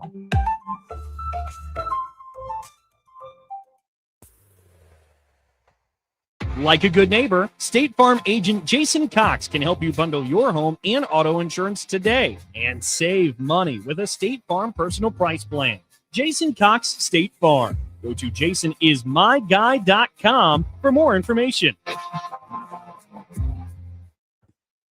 All right, welcome back to Freedom Field here on the campus of Edison High School in Milan. The Bluffton Pirates lead the Milan Edison Chargers 21-0 with 11:15 remaining here in the second quarter. Andy Broadman sets up on the 42 our left for this High Hebrides of Wapakoneta and Lima kickoff. As the Chargers set up for their return, we've got Silas Perez and we've got Kyle Robinson and back deep. There's the kick. Perez all the way back to the 3-yard line, stumbles a little bit, gets to the 15, 20, 25 as he's wrestled down. I believe that's Zayden Morales on the tackle. It is indeed. Zayden Morales having a pretty good game tonight as well. Yeah, he's taking over where Kaiser Young left off on the kickoff coverage last week. You're not wrong. So the Chargers come out, and we're getting into the situation that you can probably still concentrate a little bit on the run game, but you need to either be extremely successful or you're going to have to start throwing the ball. You've got, if you're Milan Edison, you have to put some points on the board here soon. Yeah. Schnittker gets the snap. Tosses it out to a nice Styles. job by Bluffton. He's being strung out. He gets hit by Tate Gieske at the 29. Does not get the tackle, but 3 others come. That looks like Friels Aller and Sawyer Bowling on the tackle, but there is a penalty flag. I wonder if there was a face mask in there. Personal foul, face mask on the Pirates. Yep. Shoot. Boy, so that's a 15-yard penalty against whoever it was, the culprit there, and it's going to be a first down for our defense did such a nice job of, just like we talked, containing, strung it clear out to the sideline. Strung him out to make the play, to make the play there, yeah. And that's the thing, too. I mean, like a face mask, that's a hard one to really blame anybody on, because in the heat of the moment, you're just trying to get a hold of something. And they got rid of inadvertent face masks a few years ago. So, yeah, anything yards. Yeah, anything is 15. Split receiver each way. Robinson in motion. Handoff to Dawson up the middle, and he's going to get to the 45-yard line as Dylan Cherry is on the tackle there, along with a couple of others. Yeah. Gain of 3 on that one. 2nd and 7 from the 45. They need the Bluffton 48 for the first down. Mm-hmm. Bluffton 48 is where they need to go. And if you can get some penalties like that, that'll help your drive out a little bit there too. Yeah. Robinson in motion. Hand off to him around the right side. He's going to turn up. He's going to get to the midfield stripe and get taken down right there. I see a bunch of different I see Mason Braxton Shank Smallwood, on the Mason Smallwood. Shank. Well, it looks like Sawyer Bowling might have been in there on that one as well, but the first two were definitely in there. And just a reminder to everybody listening, and we've told you this before, we're picking one or two people. And we might all see one. Yeah, And so that's why you get three different players. There's no way we can have accurate stats. And there's another offsides. And that's Friel-Zoller on the offsides there. So that is enough for the first down because they only needed 2. They got 5 on the We got 5 on the penalty. So now it's 1st and 10 from the Bluffton 45. 9:20 remaining here in the second quarter. 21-0. Pirates on top of the Chargers.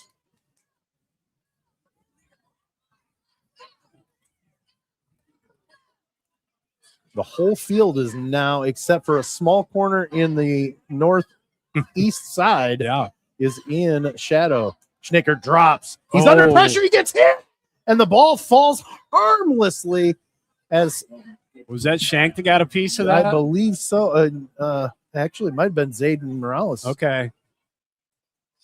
Was it Shank? Okay, it was Mason. Yeah, Mason got his hand up and got his big paw up there and blocked that. And then the ball just fell harmlessly.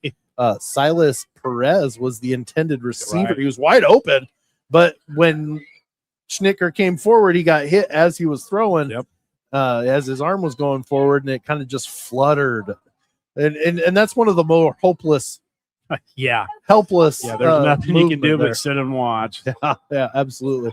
There's the handoff to Silas Perez. He's going to come around the left side and get hit around and taken down at the 40-yard line. Yeah, Parker Lovell made a nice stop. Parker Lovell on the tackle. I didn't know if there was another. There was 2 of them, but. So it will be 3rd and 5 from the 40-yard line. There's that magic number, 3rd and 5. We talked about that before the show. If you can keep them in long 3rd down situations. The whole playing field is in shadows. The whole visiting sideline or bleachers is in sun. Schnicker rolls to the right. He's got a wide open receiver in the right, wide open on the right side there. Catch goes to I had him. I lost who it was. But it is enough for the first down. Jake Seekins. Yeah, that's who it is. That's who I thought. I have him written down, and I don't know why I couldn't find him. Jake Seekins on that. He got lost because we weren't covering him at all. No, he was wide open. Yeah. He was very, very not covered. That's why he was able to get 9 and get a first down at the 31 up Bluffton. Chargers come out, and that's a whole bunch of players right there. And there's a false start. Yep. So it'll move them back 5 yards. Yeah, and if you're Edison, you can't afford to have the mental breakdowns right now. No, you can't. 8:06 remaining here in the second quarter. Bluffton leads 21-0.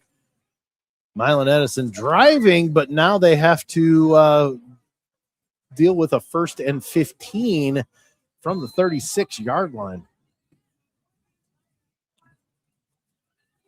Wow, it's really cooling down nicely too, isn't it? It is a beautiful night for football. It is an amazingly beautiful night.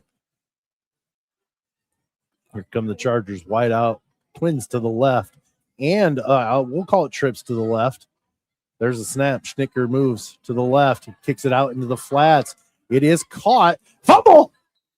And it went out of bounds. Yeah. Oh, goodness gracious. Yeah, That's Blaine Hill did a nice job of breaking that up. Talon Wetker on the reception.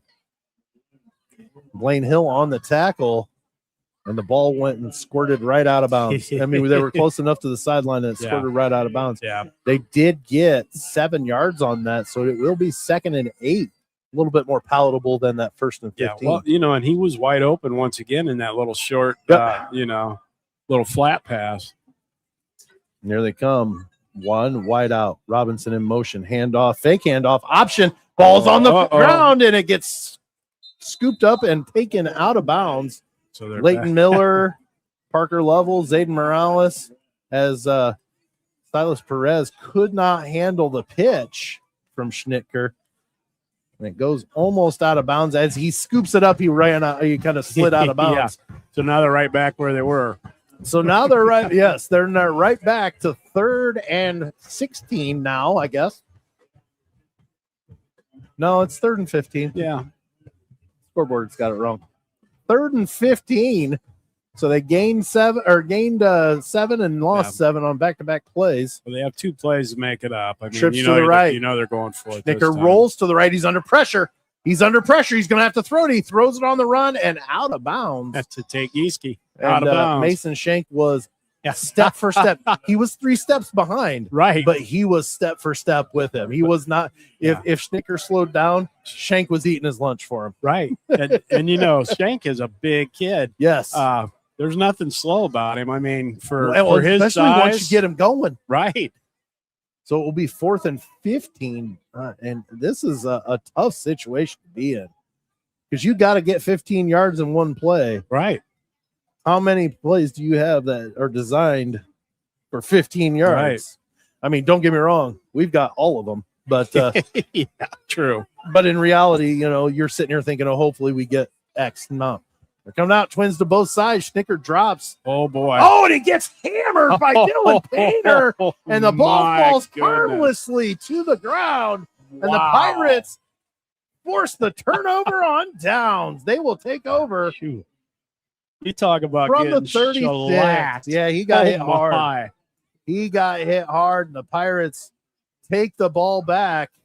Yeah, I'm impressed that he jumped up right back up like that. That was a big hit. Pirates take the ball back with 7:10 remaining here in the second quarter. Up 21-0. They're on their own 36, and they're moving. Yeah, the Pirates would love nothing more than put another score on before half. Absolutely. Absolutely. Gieske comes out, trips to the left. Blaine Hill as a wing on the left. There's the toss out to Parker Lovell around the left side to the 40. Gets undercut. Looks like Robinson. No, I'm sorry. That was Silas Perez on the tackle for Milan Edison. We'll take 4 or Parker 5 takes yards 4 on yards down. on that first down run as he gets upended and down at the 40 with under 7 minutes remaining here in the second quarter.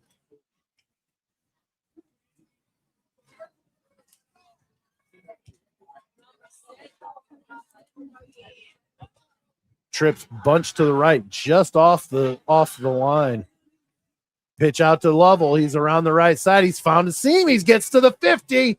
He spins out of it, but then gets kind of caught by the ankle.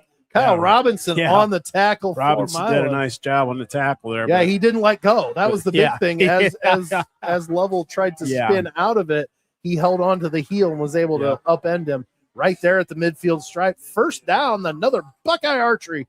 First down. Yeah, Parker for having the cramps last week, and I talked to him earlier a couple of days ago, and he said he was still sore, but you sure can't tell it right now. Trips to the left, ball on the right hash. Gieske gets it, rolls to the left, kicks it out to Keaton Schaefer. He's going to get to the 40, to the 38. Another easy little looks like pitching Kyle catch. Robinson, Limberios, and Styles Perez all on the tackle for Milan Edison, but it is another Buckeye archery first down for Bluffton. I mean, that was just a simple little pass. He was wide open. 5:45 remaining here in the second quarter. Bluffton driving. They are in Milan Edison territory at the 39. Gieske's got trips to the right. Kaiser Young to the right, flips it out to Kaiser around the right side. He tries to turn it up, but gets hammered behind the line. That is Silas Perez takes down Kaiser Young for a loss of 1 on that run.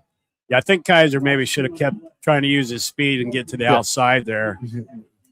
Use what God gave you. Yeah, and he does have some wheels. Turn on the afterburners and just get to the outside. Yeah.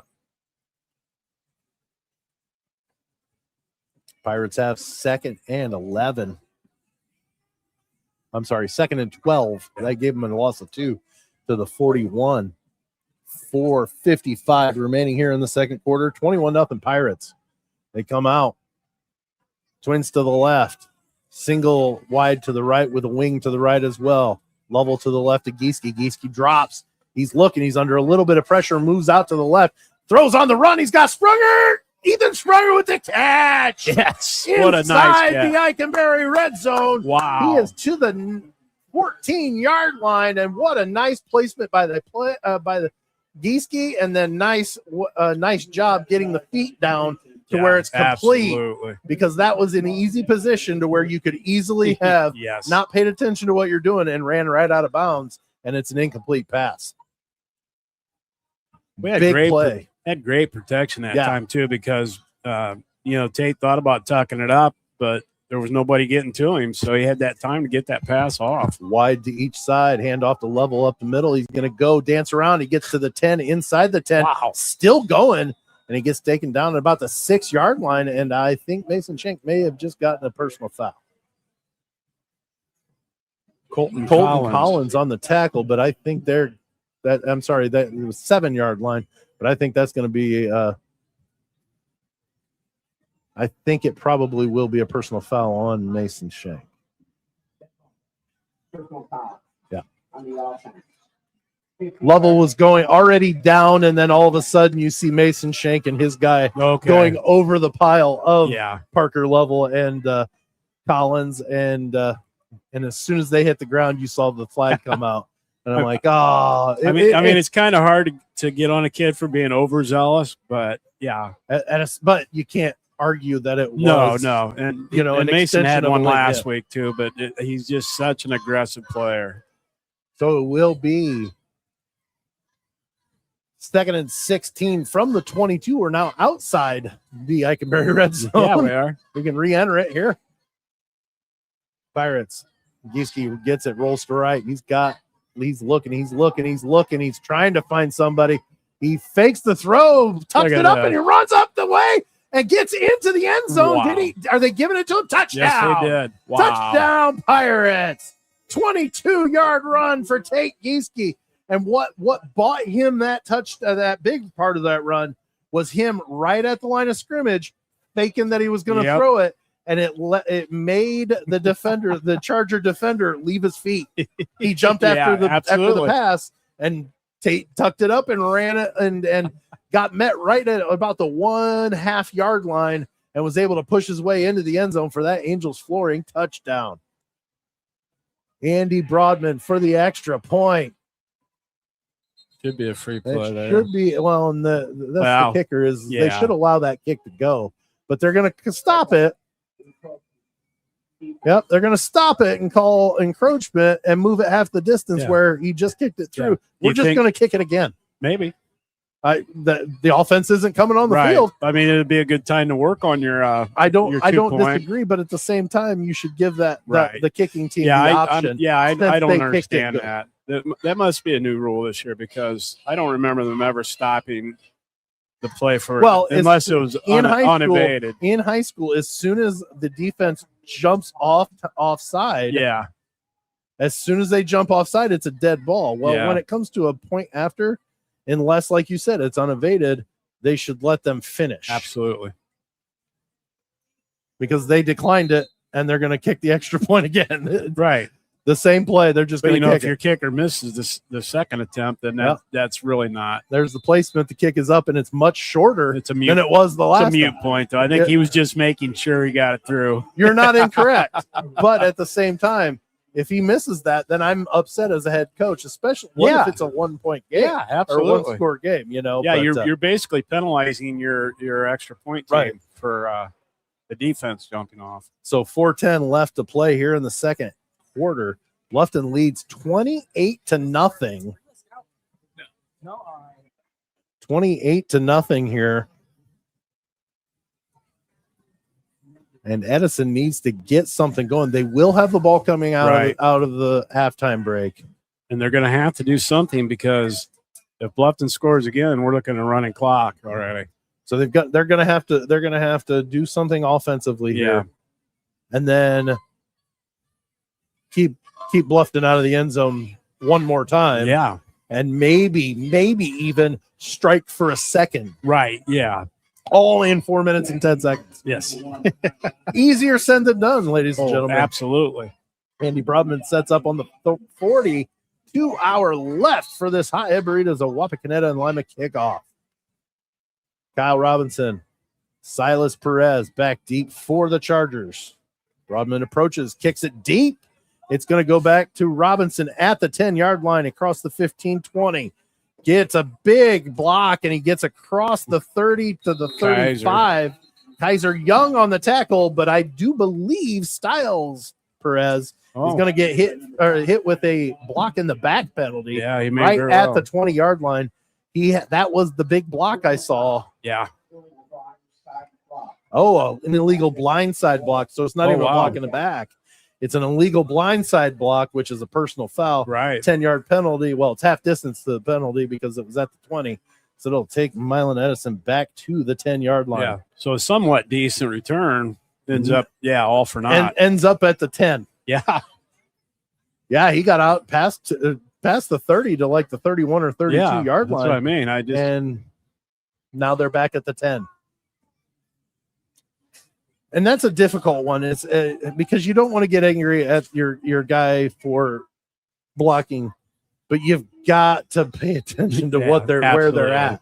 Because if they're not looking at you, you're going to get a penalty more. Well, and especially if the runner they're running away from you. Yep. You don't even need to be involved in that. Schnicker gets the snap, flips it out to Silas Perez, gets around this edge, and he's going to get past the 20. He's fighting forward, and he's going to get to the 25. They're going to give him that. I see Dylan Painter. I see Zayden Morales. Yep. I see Kaiser Young. I see, let's see.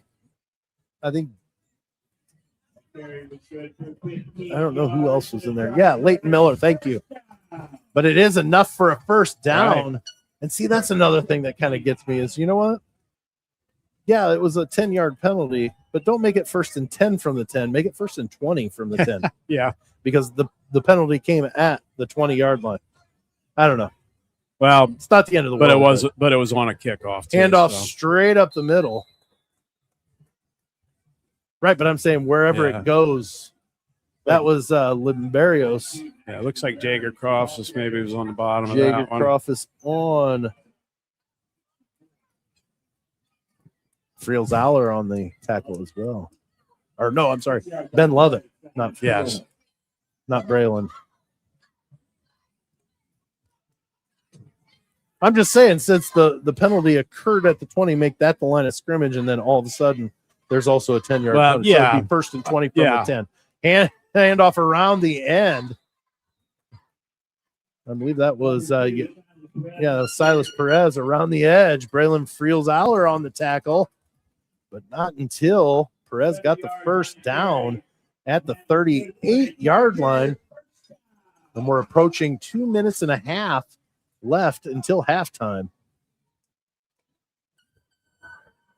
Yeah, I know we say this a lot, but this is a big series for Edison. Wide out to each side. Oh, Schnicker stumbles, gets hit by Kaiser Young at the line of scrimmage, and they wrestle him down, and Kaiser Young and company. I see Mason Schenk. I see Dylan Painter. I see Zayden Morales. They all, as soon as Kaiser got him, they all were there in a split second. We need the little romper room mirror. I see. Yeah, I see. Yeah. Good point. 1:57 remaining here in the first half. Schnicker tosses it out to Styles Perez. He gets around the edge into the 42-yard line, and he's taken down. Blaine Hill got him by the ankle. Blaine Hill and Dylan Payne and Parker Lovell there on the tackle. And they're going to hurry up. Trips to the right, ball in the middle of the field. Schnicker in the pistol, gets the snap, rolls to the right, looks, throws that little flat, and he drops it. He dropped the pass, and I don't know the number. It's 20 something or other. Is that 26? Is that yeah. Yeah. Jager Crofts on the coverage. Jake Seekins, right? I believe so, yeah. Jake Seekins on the intended receiver there for that pass. Yeah, you got to think they got to punt this with a minute and a half, and you're down by 4 scores. And you're back deep enough into your own territory that you don't want to give you don't want to give ball them there. Yeah, you want to at least give them the opportunity to have to drive somewhere. Schnicker to punt. He puts it in the air and decent Nice punt high there. punt. Blaine Hill with the fair catch at the All right. 22-yard line, and the Pirates will take over with 1:18 remaining. We're going to take a quick break, just a quick one. Bluffton leads 28-0. You're listening to Bluffton Pirates Football on the Lounge Sports Network and presented by Blanchard Valley Health System. Hey, neighbor, are you so hungry that your belly button is touching your backbone? Are you craving bold flavor? Well, Hothead Burritos in Wapakoneta and Lima have got you covered. Build your perfect burrito, bowl, or tacos and turn up the heat with our signature sauces. Fresh, fast, and fired up. Swing by Hothead Burritos, where flavor lives. Let's go, Pirates! Right, we're back here right before halftime here. 1:18 left. The Pirates will have it at the 24. I don't know how in the world they gave it to them the 24, but they did. Pirates come out, trips to the left. Lovell gets the swing out to the left. Room. He's got some room, gets across the 30 to the 35, Nice and he's ran out of bounds. Looks like Kyle Robinson on the run out there. I won't say the tackle, even though it will be considered a tackle. He He intended to tackle, but he basically got blown out of bounds. Pushed him out of Parker. bounds as he. So it will be. They did not give him the first down. I don't know how in the world that happened. He ran out of bounds at the 35, but they marked him out of bounds at the 33. So it will be 2nd and 1 with 1:11 left here in the first half. Twins to the right, wing to the right. Gieske gets the snap, rolls to the right.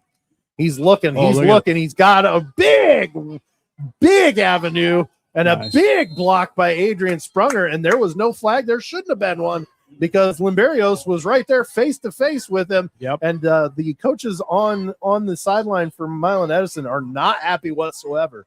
But that was the cleanest big hit block I've seen in a while. Yeah, that was nice. Tate and he with a got 10 out of bounds. So, I mean, a minute with two timeouts left for Bluffton's a lot of time. Tate gets 10 yards on the run, so it's 1st and 10 from the 43 of Bluffton. They're coming out, trips to the left, twins to the right, empty backfield for Gieske. Chargers show some blitz, and there's going to be a block in the back by Braxton Smallwood as Gieske gets across midfield to the 44-yard line, but it's going to come back to this 41-yard line and then go 10 yards back from that. Yeah, that was right in front of the officials, too. I mean, that was a no doubt. That might seal what we do the rest of this half. It could. Although we still have 2 timeouts. I'm not saying we will down it. Yeah. I'm just saying it may change our play selection. We may go a little bit more conservative and just run the ball. However, or whatever. But so it will be 1st and 22. Oh no, just 20. Sorry. Nice round from number. The 34-yard line.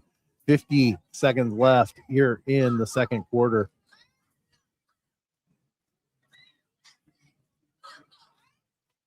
Not sure what the holdup is here, but play clock is now underway or under. Trips to the left. Gieske gets it, drops. He throws right over the middle to Blaine Hill, but it gets knocked down by Max Limberios. Yeah, that could have very well been a pick there. Oh no, I'm sorry, it wasn't Limberios. It was Colton Collins on the knockdown there. Yeah. We're very fortunate we didn't. He read that one screenplay very well sure right there. Yeah. And I understand that the whole thing, the screenplay is something that, you know, you can catch some guys off guard with and being a little less disciplined. So, but it got knocked down. It was read very well. Twins to the left, or trips to the left, twins to the right. Ball near the right side of the right hash mark here, near side. 40 seconds left in the first half. Throw over the middle to Blaine Hill, I believe is who that was, isn't it? Oh, no, Keaton Schaefer. Okay. Styles Perez on the tackle. And Max Lamberrios also in on the tackle there. And I don't know if it looks like we're going to run one more play. I'm going to say we're going to run one more play. We're going to run it all the way to the end. But, I mean, we're going to try. Yeah, I think it's to going go to be deep. Yeah, it's going to be something. 10 seconds left. There's a snap. Oh, I take that backhand off to Parker Lovell, just as I thought. Going to run it off to the right side and just take it into the halftime break. But that is the end of the first half. Bluffton leads Milan Edison 28-0. We're going to go ahead, take a quick break, come back with the Stratton Auto Sales halftime recap, along with the Fat Jack's Pizza Around the Area scoreboard, talk about some stuff about the first half, and also what is this going to take to keep it up. So we'll be right back. You're listening to Bluffton Pirates football on the Live Sports Network and presented by Blanchard Valley Health System. Fall's coming fast, and Frucci's Four Seasons has your cleanups covered. From leaf removal to retaining walls, paver patios, mulch, and river rock beds, even gutter cleanings. Mention the Bluffton Pirates football ad and get 10% off any one project, no matter the cost. Call 419-905-6774 to make an appointment. Frucci's Four Seasons, your yard done right.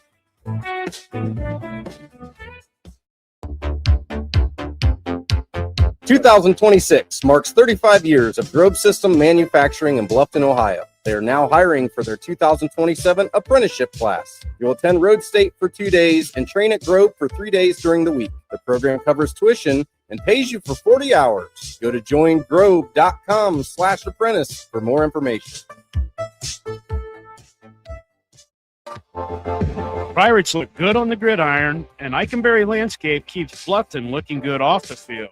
Design, install, maintain. With a great team and great clients, we get the job done. Call 419-205-0759 for more information or a quote. Eikenberry Landscape Company, proudly serving pirate country for all your landscaping needs.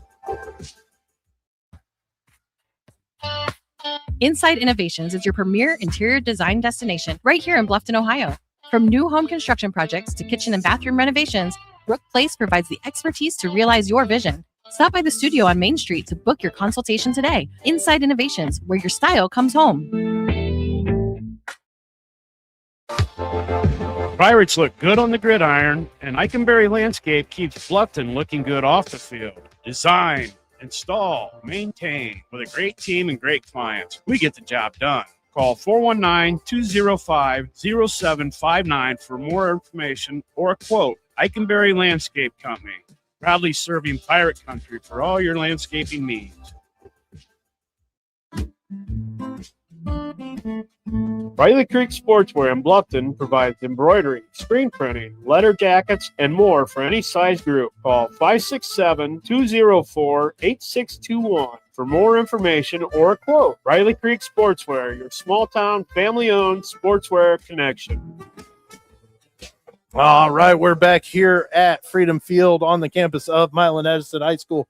Here in Milan, Ohio, the Bluffton Pirates lead the Milan Edison Chargers 28-0. JW, this has been a pretty dominant offensive and defensive battle or a game by the Pirates. Yeah, so far the Pirates have played really well on both sides of the ball. I'm impressed with our defense. We've not letting them giving up big plays or anything. Right.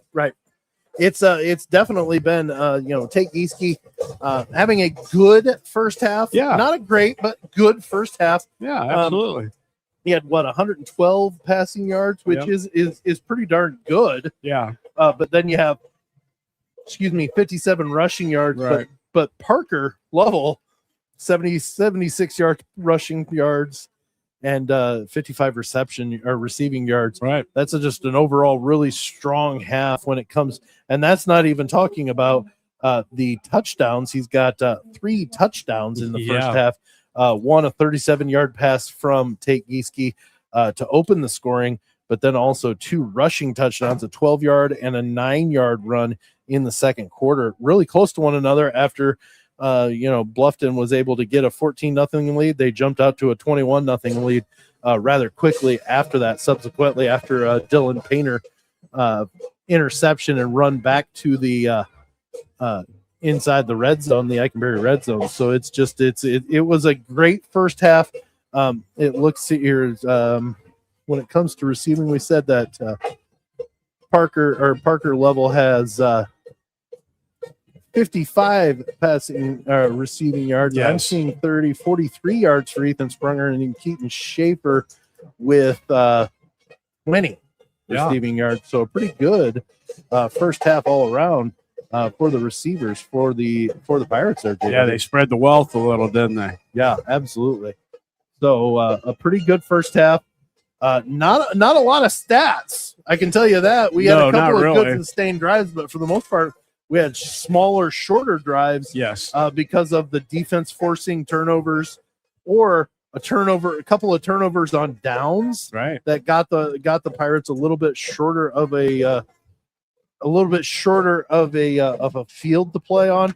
It was just overall, it was a pretty darn good first half from the Pirates on the offensive side. Just a couple of little hiccups here and there, but nothing major. And it wasn't anything that you would say, oh my gosh, there's a lot to be worked on here. They actually played a pretty darn good overall first half. Yeah, they really did. They really did.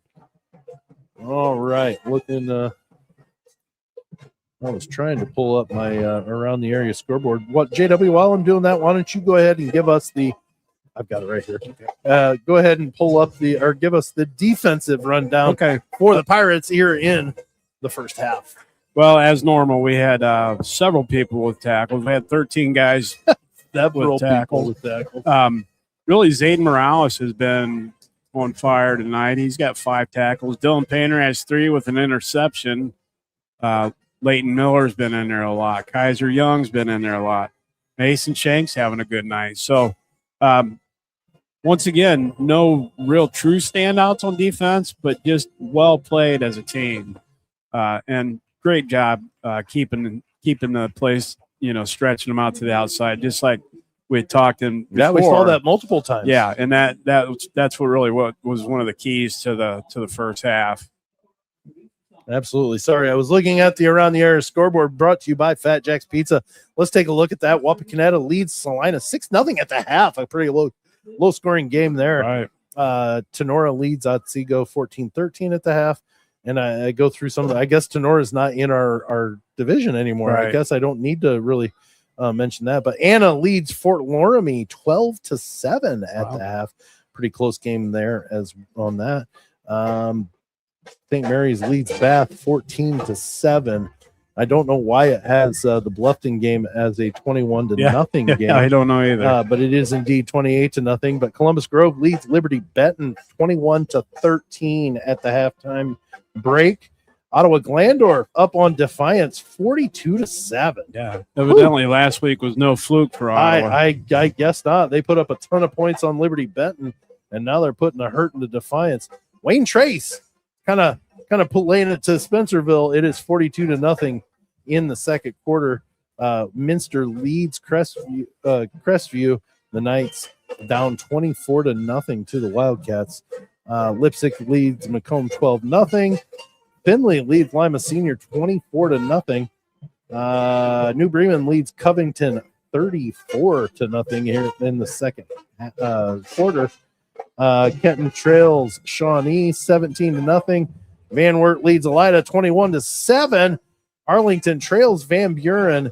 The Black Knights up 28-12 in that game. Bucyrus up on Riverdale 20-8. Ada up 7 in the second quarter against Arcadia 21-14. Pandora leads Elmwood 27-13. Marion Local up on the Harvest Prep Warriors 34-6. And that's the last of the games that are actually probably being properly reported. Although I do see Bowser is trailing Genoa. The Comets up on the Blue Racers 14-0 in the last reported in the first quarter. That is next week's opponent for the Pirates in week 1. That they play. Oh, I'm sorry. It's an update. 35-0 in the first quarter. Genoa up on the Blue Racers of Toledo Bowser. North Baltimore leads Hardin Northern 36-6. and Eden leads Antwerp 7-6. So there we have the Fat Jack's Pizza around the area. excuse me, around the area scoreboard. Go to fatjackspizza.com for menus and more information. Always close, always delicious. Tonight, make it a Fat Jack's Pizza night. We're going to go ahead, step away, take a quick break. We'll talk with one another about what we hope to see in the second half from the Pirates to keep up the onslaught in which they have been able to hold up in the first half. And we'll be right back. You're listening to Bluffton Pirates football on the Lounge Sports Network and presented by Blanchard Valley Health System. Blanchard Valley Health System is proud to care for our communities with trusted, compassionate care close to home. Learn more at bvhealthsystem.org. Blanchard Valley Health System. We're here for you.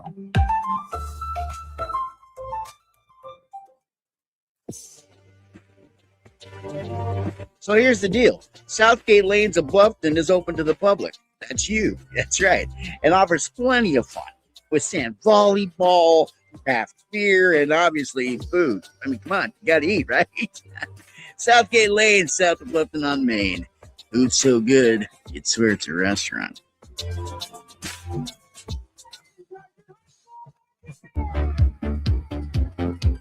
2026 marks 35 years of Grove System Manufacturing in Bluffton, Ohio. They are now hiring for their 2027 apprenticeship class. You'll attend Road State for 2 days and train at Grove for 3 days during the week. The program covers tuition and pays you for 40 hours. Go to joingrove.com/apprentice for more information. Pirates look good on the gridiron, and Eikenberry Landscape keeps Bluffton looking good off the field. Design, install, maintain with a great team and great clients. We get the job done. Call 419-205-0759 for more information or a quote. Eikenberry Landscape Company, proudly serving Pirate Country for all your landscaping needs.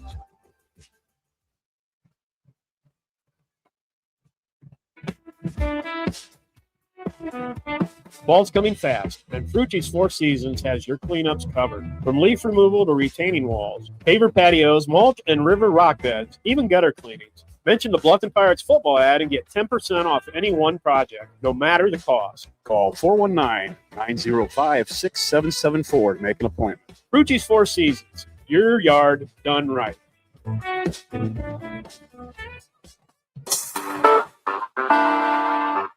Bluffton Auto Repair Center provides friendly, reliable service for all your hometown car needs. Call 419-358-1900. Bluffton Auto Repair Center, across the street from Stratton Auto Group on Main and Jefferson in Bluffton.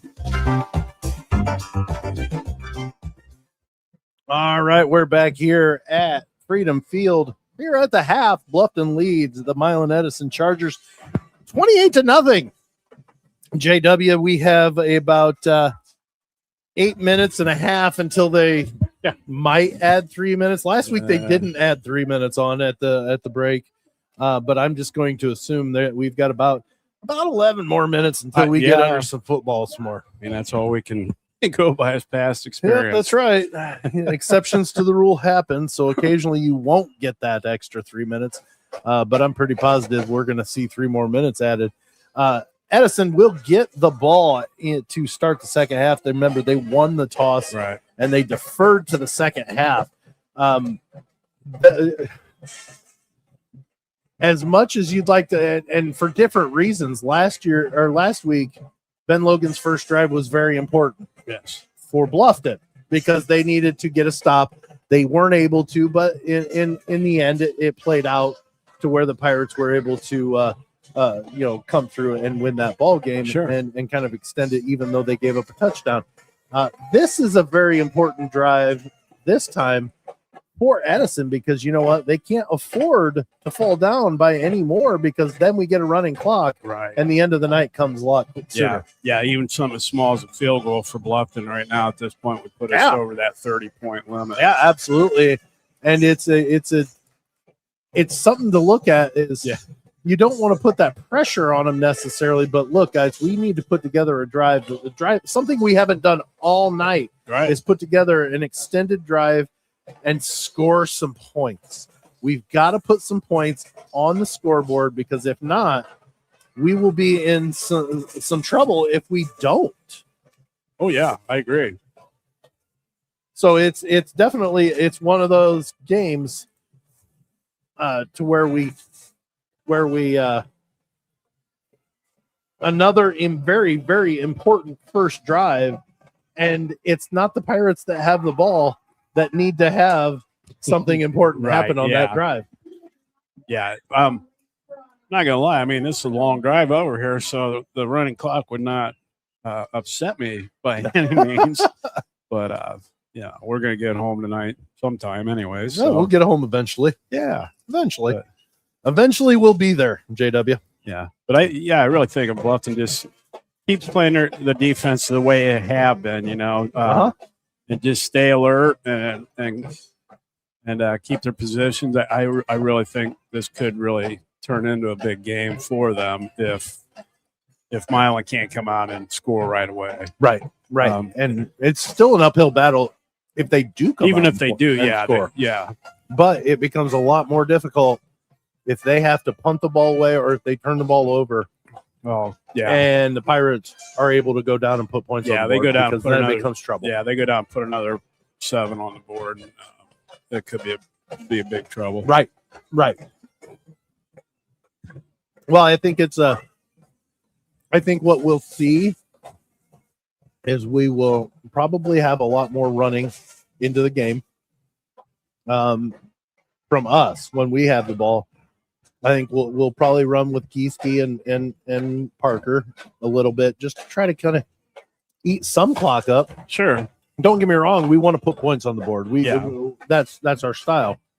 But if we get a running clock, we're going to try to probably run the ball and probably run and try to run a little bit of the clock off to where we don't necessarily have to worry about a lot of defensive play. Sure. Yeah.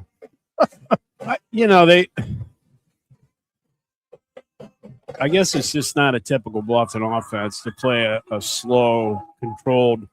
Yeah, I mean, our offense is basically made to score. Sure, and that's why I'm saying they're not going to necessarily slow it down to a grinding halt. It might be a little bit more deliberate with the way they snap the ball. Right. Wait a little bit deeper. Yeah, maybe wait into a little the play bit. clock and things like that.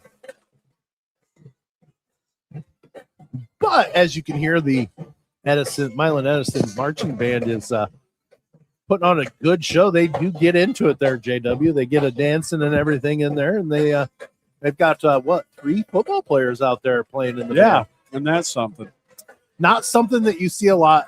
We've seen some bands with players that are in it, but not something you see regularly often. Let's say that. Well, and fittingly, 2 of them are look like linemen and they're playing the tuba. Yeah, so so a big instrument, big guy. That's right. Well, you have to, right? You're a big guy like that, the tuba fits you well, right? Yeah, exactly. Well, the Pirates are now out on the field with 3.5 minutes left on the clock. And that's 3.5 minutes before you add 3 minutes. Right, exactly. So, and Milan Edison is not out yet, so I'm going to assume there's going to be 3 minutes added once we hit 0. So there'll be another 3 minutes added. So we're going to go ahead, step away, take a quick break, get a few more bills paid off before we get back and talk about wrap up the Stratton Auto Sales halftime recap, and then get ready for the second half. It is 28-0 Bluffton on top of Milan Edison here at the break. You are listening to Bluffton Pirates football on the Lounge Sports Network and presented by Blanchard Valley Health System. Blanchard Valley Health System is proud to care for our communities with trusted, compassionate care close to home. Learn more at bvhealthsystem.org. Blanchard Valley Health System. We're here for you.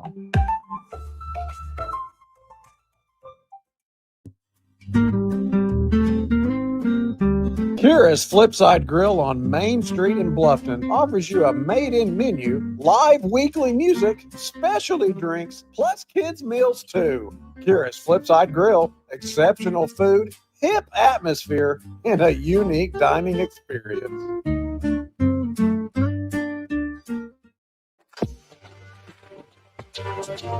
So here's the deal. Southgate Lanes of Bluffton is open to the public. That's you. That's right. And offers plenty of fun with sand volleyball, craft beer, and obviously food. I mean, come on, you got to eat, right? Southgate Lane, south of Bluffton on Main. Food's so good, you'd swear it's a restaurant.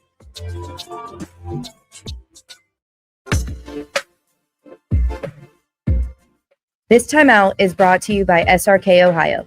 Friday Night Lights, Pirate Pride, and a community that knows teamwork. SRK is proud to support the Bluffton Pirates and proud to call Bluffton home. On the field or on the job, great teams are built together. From all of us at SRK, go Pirates!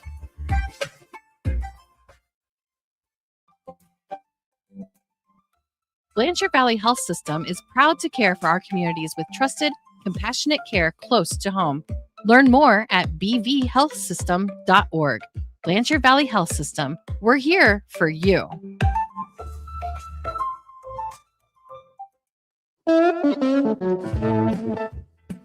Putnam County's premier archery pro shop is here. Buckeye handles bow and crossbow maintenance, custom strings, fletching, who doesn't need that, and all your firearm essentials. Call 419-646-3399 to see how they can help you. Buckeye Archery, serving all your outdoor needs. All right, we're back here at Freedom Field on the campus of Milan Edison High School here in Milan, Ohio. Bluffton Pirates lead the Milan Edison Chargers 28-0. JW, I think I kind of see what might be happening here. I do believe that the Pirates are going to come out and kind of put a stamp to it and say, you know what, we're just going to shut it down here. We're going to march down. We're going to score some points, and we're going to get this running clock. We want to go home. Yeah, I mean, and that's what I'm hoping we do. Of course, you know, Edison may have a crazier things have happened. A different idea what may happen. Absolutely. So, yeah. I'm not saying it's locked. I just feel the way that first half went. Right. There never was really a time, and I'm not saying that it can't happen, but there never was really a time that Edison ever did something to make me feel like, okay, they're now in control of this. Right. Yeah. And yeah. if that's the case, I don't know that it happens. Right. And if they went in and something clicked in that halftime break and they come out and they put a touchdown and get a stop and get another touchdown and make it a 2-score game, then I might start worrying. But right now, yeah, they're going to have to prove it on the field because they just haven't to this point yet. Yeah, and 4 touchdowns is a big deficit. Especially in the second half. Yeah, and especially when you're a predominantly running team. Yeah. You just don't, unless you're picking up 30 yards to play, you're not going to catch up real fast. Yep, absolutely. So it is going to be difficult for the Chargers to get back into this game. Not impossible, but it's going to be difficult. They will get the ball to start the second half. I didn't see which way that they might have chosen to go. I didn't either. Or if they even have yet. They might do that here in just a minute. I don't know. But usually they do it right after at the halftime, start of halftime. But definitely a situation where you don't know, how the team that's down comes out of that, because there are 2 ways a team can handle it. And I'm not saying either way is a bad way, because sometimes it's just like, okay, we're gonna reset and we're gonna prepare to get better, but we're playing for next week rather than worrying about this. Or it's okay, we're angry, we're coming out, we're gonna light this on fire, and here we go. And talking about it and doing it is, definitely 2 completely different things. Yeah, because you got to remember, there still is another team on the other side of the field that is trying their darndest to be able to keep you from doing what it is you want to do. Absolutely. So definitely. Easier said than done. Like, okay, we're going to light this on fire. We're going to go for it. Well, it's easier said than done. Right. But here we are. We're at 30 seconds. I do believe we're probably going to start. Yeah. Maybe. Well, they already put 3 minutes on, I believe. Oh, did they? I wasn't paying attention. Okay, well then, yeah. Okay, so yeah, they're actually now getting ready to decide which way and who's going which way. Edison's going to get the ball. We know that much. Right. And the Pirates are going to go left to right. All right. So they're going to head south to start out. So we're going to go ahead, take a quick break, and come right back into the start of the second half. 28-0. Bluffton leads Milan Edison. We'll be right back. You're listening to Bluffton Pirates football on the Lounge Sports Network, presented by Blanchard Valley Health System. From Bluffton to Ottawa, Ada, Van Wert, and Findlay, Nice Tire and Service Center keeps you rolling. Tires, brakes, full auto repair, done fast and done right. Wherever you drive, the trusted team that's been keeping Northwest Ohio on the road for years. Nice Tire and Service Center.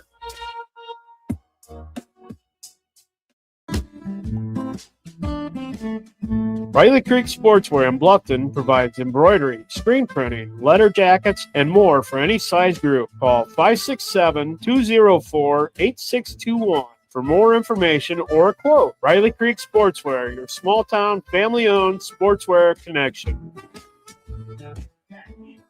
All right, we're back here at Freedom Field at Milan Edison High School. Andy Broadman sets up on the 40-yard line to our left as the Pirates go left to right for this hothead burritos of Wapakoneta and Lima kickoff. The ball falls off the tee, so they're going to have to recalibrate and get it on there. It falls down one more time, they'll have to have somebody hold it. Yeah, so I think Broadman's trying to hurt him. Maybe he just didn't set it up quite right. Yeah, I don't see much wind going on. There's the kick. It's a line drive as Silas Perez gets it at the 8, crosses the 10 to the 20 where he gets wrapped up. Kaiser Young, it looks like Zayden Morales maybe. There was about 5 Pirates on that Zayden, pile. So, I think Adrian Sprunger was in on that. Keaton Schaefer. There were a bunch of Pirates. Wow. And we're looking at the 20-yard line is where the Chargers will take over. We'll flip the light on for a little bit here. Chargers come out. Wow. At the 20. See, if we could take these windows out, I wouldn't have the glare. Yeah, right. Robinson in motion. He gets a flip pitch to the right. He cuts it up. Mason Shank, Zayden Morales, bunch of others. Looks like Braylon Friels-Aller on that tackle as well, but he did get a gain of 6 on that. So it'll be 2nd and 4 from the 26-yard line. Early second half, 11:25 remaining. Pirates up 28-0. Schnicker gets the snap. There's the option out to the outside. Silas Perez runs into his own man and gets wrapped up. Zayden Morales and Dylan Painter there on the tackle, but they will get the first down as Perez is taken down at the 33-yard line. That's a 1st and 10 for Milan Edison. Yeah, and even though they got the first down there, Bluffton did a nice job once again of stretching that out, waiting for some help. It could have been so much worse had he not ran into his own player. Absolutely. Wide receiver out to the right. Robinson in motion. There's the pitch again, and it hits the ground, and he gets tackled, and it is going to get covered up as Silas Perez was the one that lost the handle on it.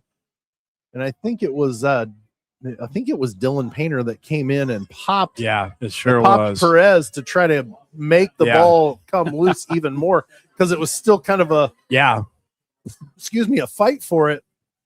But then a lineman came and was able to scoop it up. And so the Chargers will hold on to the ball, but it is sure a lot longer of a try for first down now as it is 2nd and 20 from the 23-yard line. Yeah, that was a smart play by Leighton. He knew they had guys behind him. So quick toss out to the right side. Schnicker gets the gets the pass out there. So that goes to Seekins. Tate Gieske and Kaiser maybe. Tate Gieske, Kaiser Young on the tackle as Seekins gets 9 of those yards back. Right. And look at that moon coming up over the edge. This is a beautiful shot right here, folks. So it is 9:30 remaining here in the third quarter. 3rd and 11 from the 32-yard line. The Pirates lead 28-0.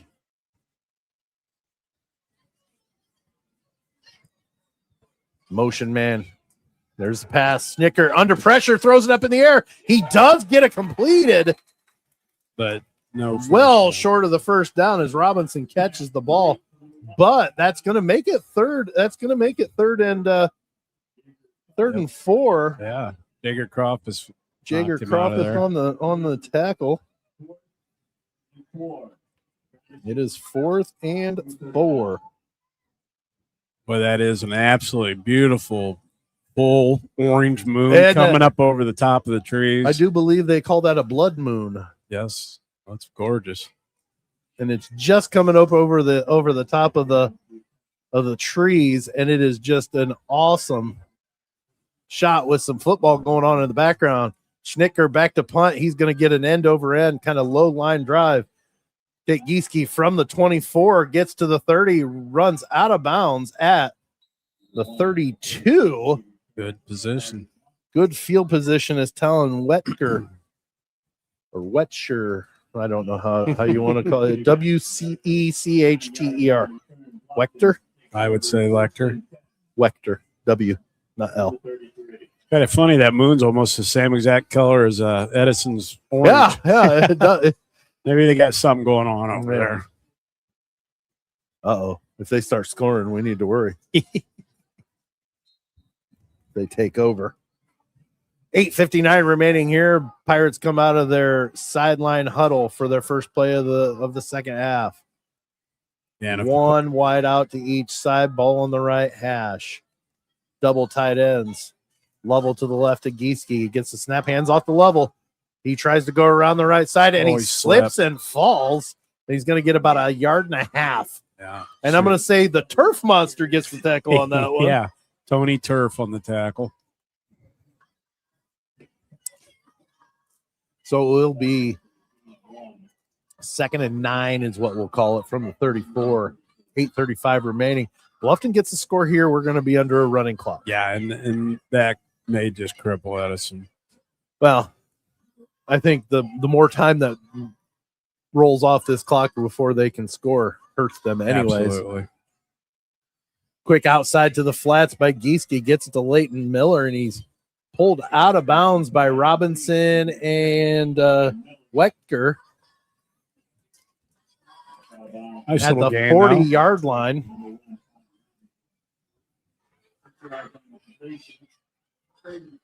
So about a 6-yard gain on that one. So it's going to be 3rd and 3 from the 40-yard line. I wouldn't be at all surprised to see tape drop back, and if there's something open, he might just take it. I wouldn't be surprised to see it just designed for him to run the ball. Well, that could very well Trips to the left, ball on the right hash. There's a snap. He drops. Nope, he's throwing the ball, and he finds Leighton Miller at the 45. He beats a tackle and gets pushed out of bounds by Wecker at the 50-yard line. That's a first down for the Pirates. That's another Buckeye Archery first down. Yeah, Leighton's having a whale of a game. Yes, he is. Both sides of the ball, really. Yes, he is. So we got 1st and 10. 7:33 remaining here in the third quarter. Pirates come out. Twins to the left. Ball in the right hash. Hand off the Lovell. He's going to go off the right tackle across the 45. Keeps pushing forward. He's a bruiser. And Limberios on the tackle there. No, I'm sorry. I always say Colton Collins is Limberios. One's 53 and one's 35, I think is what it is. Maybe a little dyslexic. Glad you finished that word. So it's going to be 2nd and 6. Or 2nd and 4, I'm sorry, after a gain of 6. Sorry. Yes, dyslexic, very much so. Under 7 to go here in the third quarter. Twins to the right. Hand off to Lovell, off to the left. He's going to the left outside, gets us an area. Oh, there we go. Area to illegal run. Block. And he pushes forward, gets tackled for the first down, or beyond the first down line. But there is a penalty marker on the 42-yard line. in the area of holding or blocking the back, one of the two. And that'll be a 10-yard spot foul.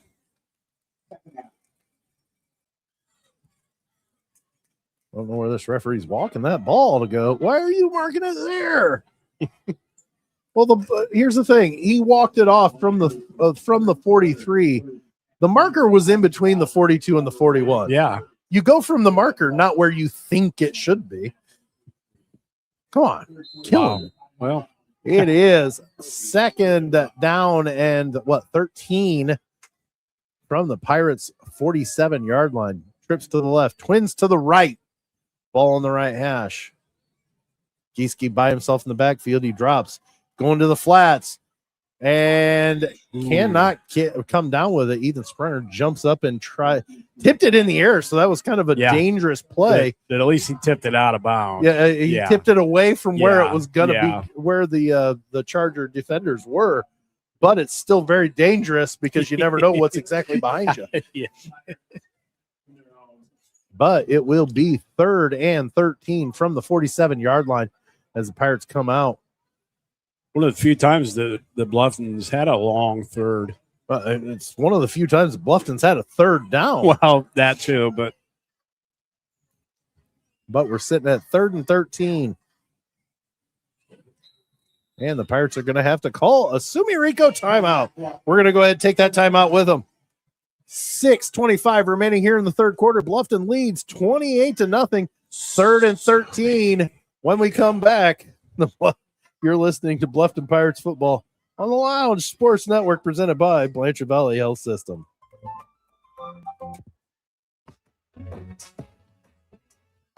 When you want real Lima flavor, you want Fat Jack's Pizza.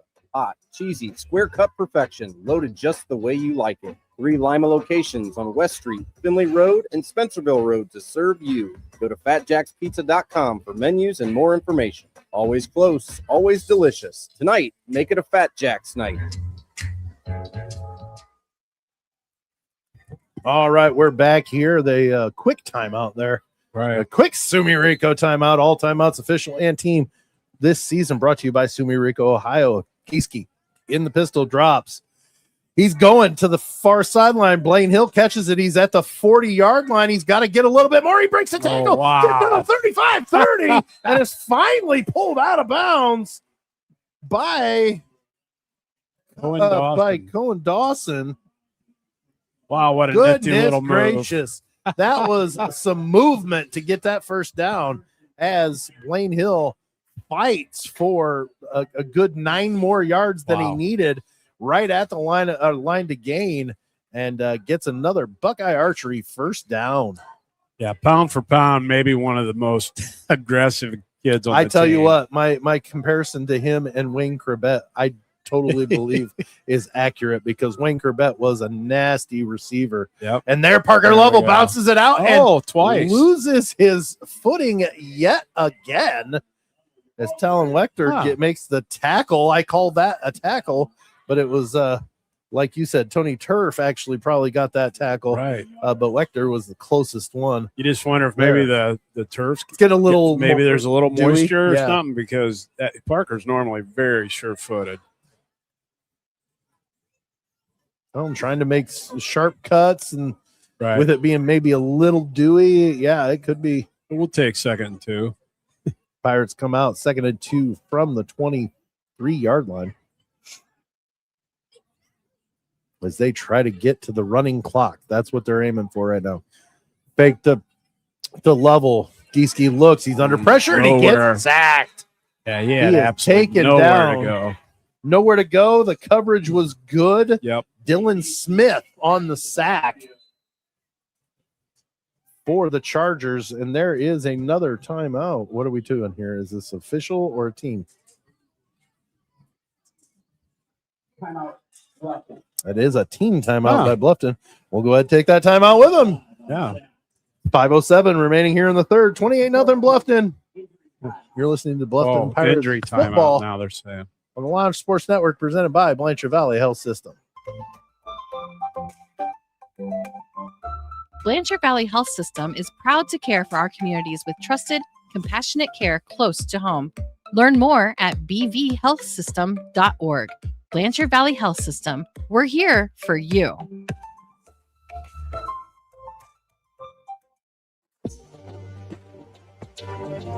So here's the deal. Southgate Lanes of Bluffton is open to the public. That's you. That's right. And offers plenty of fun with sand volleyball, craft beer, and obviously food. I mean, come on, you got to eat, right? Southgate Lane, south of Bluffton on Main. Food's so good, you'd swear it's a restaurant. All right, we're back here with a 3rd and 6. Hand off to Lovell. He's going to get around the edge. He can't get past anybody. Wow. Can't even get back to the line of scrimmage as he loses about a half a yard. I mean, it looks like Dylan Smith and plenty of others. Colton Collins as well, definitely on that tackle. And that brings up 4th down. And what do you do here, JW? Well, you go for it or kick a field goal? I think we kick it. We're well in his range, I believe. Well, it's worth a shot. Let's see what we can do. I mean, shoosh. Yep, looks like we're going to go for it. We're going for it. Trips to the left. Ball on the right hash. Level to the left of Gieske. There's a snap. Gieske rolls left. He finds was it Keaton Schaefer in the flats, and he gets upended. And only gets to the 25-yard line. So that will be a turnover on downs. Absolutely. Now, the one thing that does go for in our advantage there, JW, we just used about 4 minutes of clock. Yeah, we actually did. So one of our longer time-wise drives. Absolutely. And we got 0 points out of it. Well, you can't score every time down the field. No, I understand that. But when we take that much time, Yeah. it's kind of surprising that we didn't score. Right. But we're now on defense as the Pirates come, or as the Chargers come out on from their 25, still in that really tight bunch motion. There's the handoff. I believe that's Silas Perez, and he gets wrapped up at the 25. No gain. Take Gieske, Zayden Morales. Yep. Let's see. I see Dylan Painter, Mason Shank. That was a true definition of a gang tackle right there. Yeah, absolutely. As almost the whole entire defense was there to make that play. And I've got Zayden in on about 10 tackles already tonight. We're definitely going to have a chat about who gets the red t-shirt tonight. Absolutely. 2nd down, 9 to go from the 26-yard line. 3:40 remaining in the 3rd. I think Silas we just Perez jumped off went sides motion, again. but we're calling it. Well, yep, it is going to be encroachment on the Pirates. Owen Armstrong, I believe, is that who number 77. So we've got some of our JV players in right now already. So that's a good thing. Get them some experience. It's definitely some.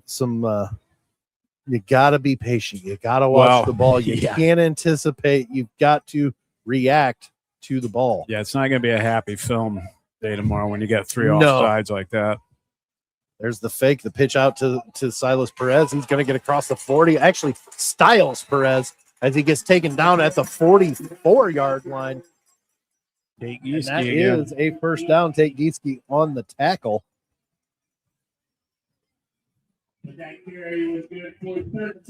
Tate's so good on defense, but you kind of hate to see your starting quarterback in on that many tackles, Correct. Well, there's a couple of reasons for that. Yeah. That opens up the door for potential injury every time. Absolutely. But then also with him playing back in the second backfield, in the defensive backfield, that means that's a lot needed taken there. Oh, yeah. Oh, Mason, Nice. or not Mason Shank. I believe that was Braxton Smallwood. Immediately. Yeah, that was a nice job. Immediately got onto Cohen Dawson.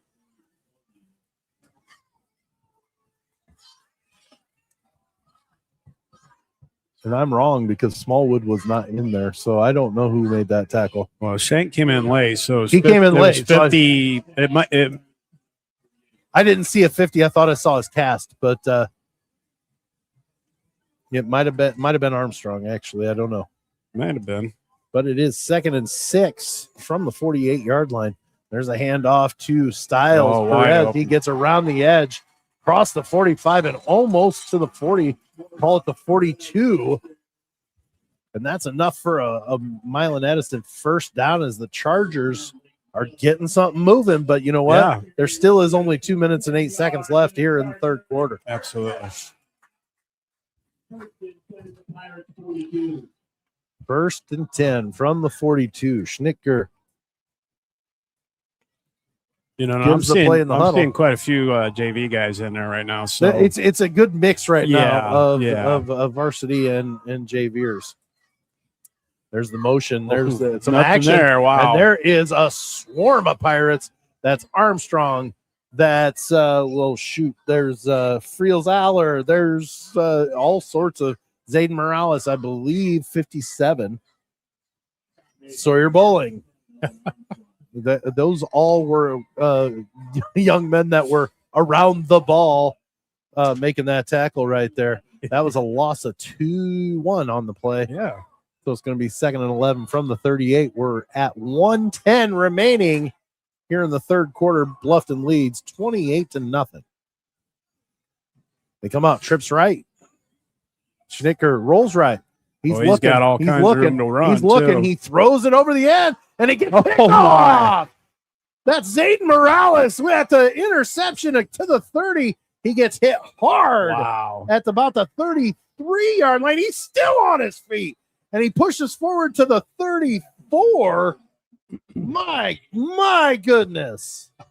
That young man has definitely thrown his hat in the ring. He's definitely doing something for it. It is that is a Southgate Lanes of Bluffton forced turnover as the Pirates take over with 46 seconds remaining here in the third quarter, up 28-0, and they now have the ball with a chance to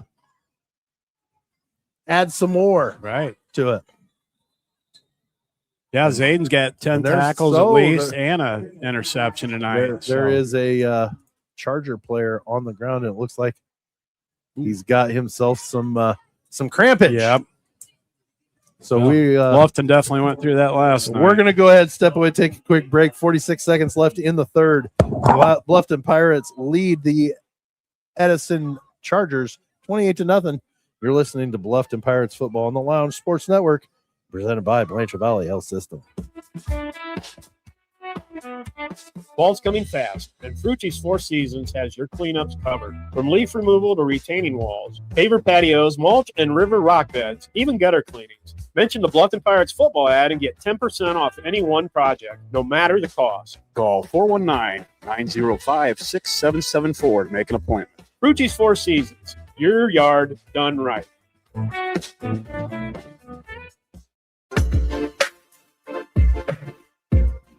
This timeout is brought to you by SRK Ohio.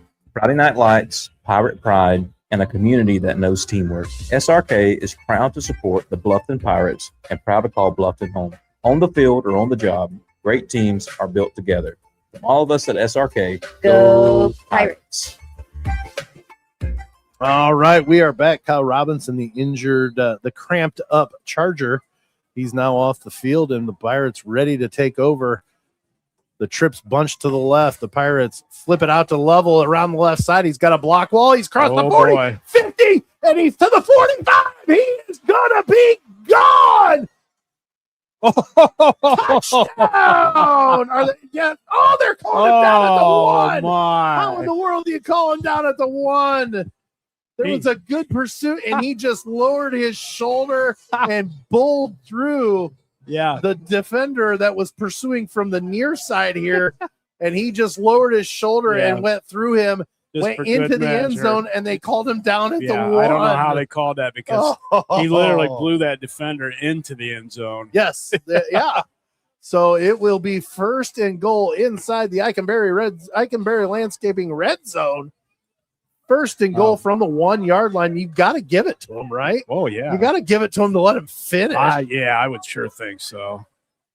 Last play of the third quarter, Gieske gets the snap, hands it off, and he goes into the end zone for the touchdown, his fourth touchdown of the tonight. evening. This is going to be a very hard, difficult decision here. Yeah, we may end up with Coes, co-player of the game tonight.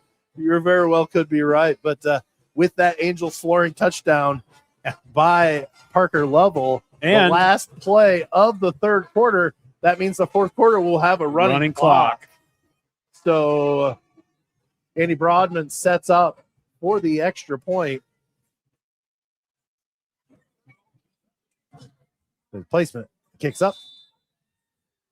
And the kick is good. Wow. So with that, we are at the end of the third quarter. The Bluffton Pirates lead the Edison Chargers 35-0. We're going to take a quick break. Be right back. You're listening to Bluffton Pirates football on the Lounge Sports Network and presented by Blanchard Valley Health System. Blanchard Valley Health System is proud to care for our communities with trusted, compassionate care close to home. Learn more at bvhealthsystem.org. Blanchard Valley Health System. We're here for you.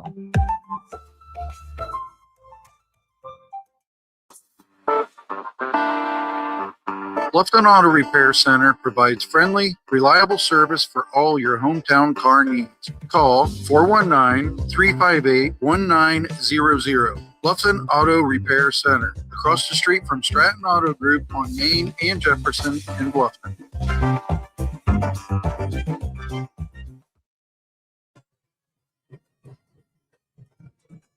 All right, we're back here at Freedom Field on the campus of Milan Edison High School. The Bluffton Pirates lead the Edison Chargers 35-0. Parker Lovell with his fourth touchdown on the evening, and we get ready to start this fourth quarter. It will have a running clock as soon as the referee blows the whistle for Andy Broadman to kick the ball. The clock will start as we are at that threshold for a running clock, and Broadman gets set for this Hothead Burritos, a Wapakoneta and Lima kickoff to start off, or to start the fourth quarter. And the Pirates are lining up, ready to go. There's the whistle, the start of the clock. We have Silas Perez. We have Styles Perez back deep. Broadman kicks it back. It's going to be Styles from the 7, across the 10 to the 20. Breaks the tackle to the 25, 30. He's got a lane. He is going to get to the 40, the 30, the 25. And Andy Broadman on the tackle, but there is a penalty flag on the 31-yard line, way back, as Styles Perez has one whale of a good return, but I think it's coming back because that's in the neighborhood of a block in the back. And it was indeed a block in the back. So Milan Edison will come back to the 30 and then go 10 yards back. So he returned it all the way to almost the Bluffton 20-yard line. And now, after that block in the back, the first play of the drive will be their own 20. So near a 60-yard penalty, essentially, for that, as the block in the back, way back. It busted open Perez and got him to get that big lane. But now Styles is kind of coming back onto the field like, oh, my gosh, I'm out of breath. I just ran 65 yards for no reason, essentially. But that's where we're looking at now. 10:25 remaining here in the fourth quarter. Schnicker and the Chargers come out. There's a motion. There's a snap. Hand off up the middle. And then he's going to get across the 40. A big run. Goodness. That's Max Limberios. Blaine Hill on the tackle. Blaine Hill with the tackle. That's a 24-yard run. And I just realized that, JW had to walk off, and I've got our spotter, Brian, and he realized that we needed to probably keep track of tackles because I sure wasn't. Styles in motion. Limberios gets it again. He muscles forward to the 49-yard line. But this is pretty futile and a little too little too late here as the Chargers start getting this the ball driving a little bit, but they're not quite into Pirate territory. And we're just now getting to 9 minutes remaining here in the game. There's the pitch to Styles Perez. He's going to get around the edge to the 40, and he finally is wrestled down by Blaine Hill. But he did get the first down. Blaine Hill on the tackle, and he gets taken down at the 38-yard line of Bluffton. So it is a first down for Milan Edison, but there's 8 minutes and a half left in the game as the clock just keeps on a-ticking. Schnicker under center.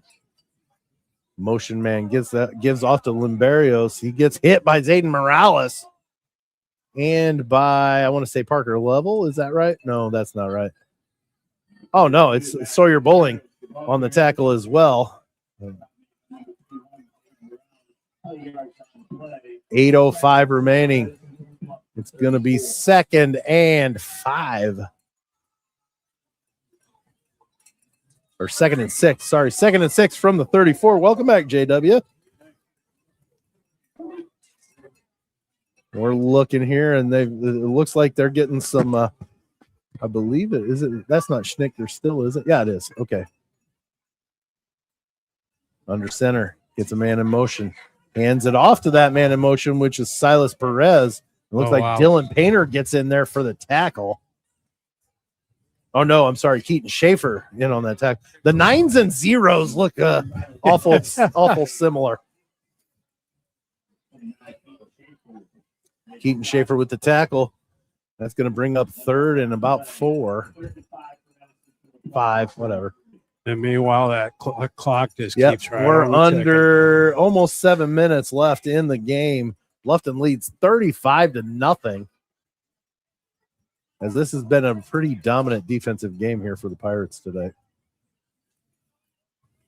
Styles Perez in motion. He gets it around the left side, gets hit behind the line of scrimmage. Kaiser Young. I believe that is that Mason?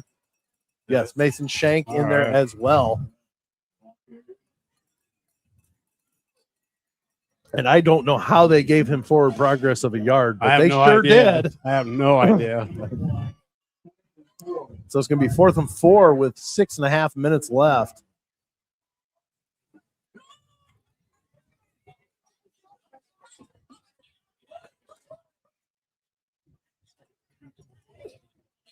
And Milan Edison is sure not acting like it's they're not hurrying.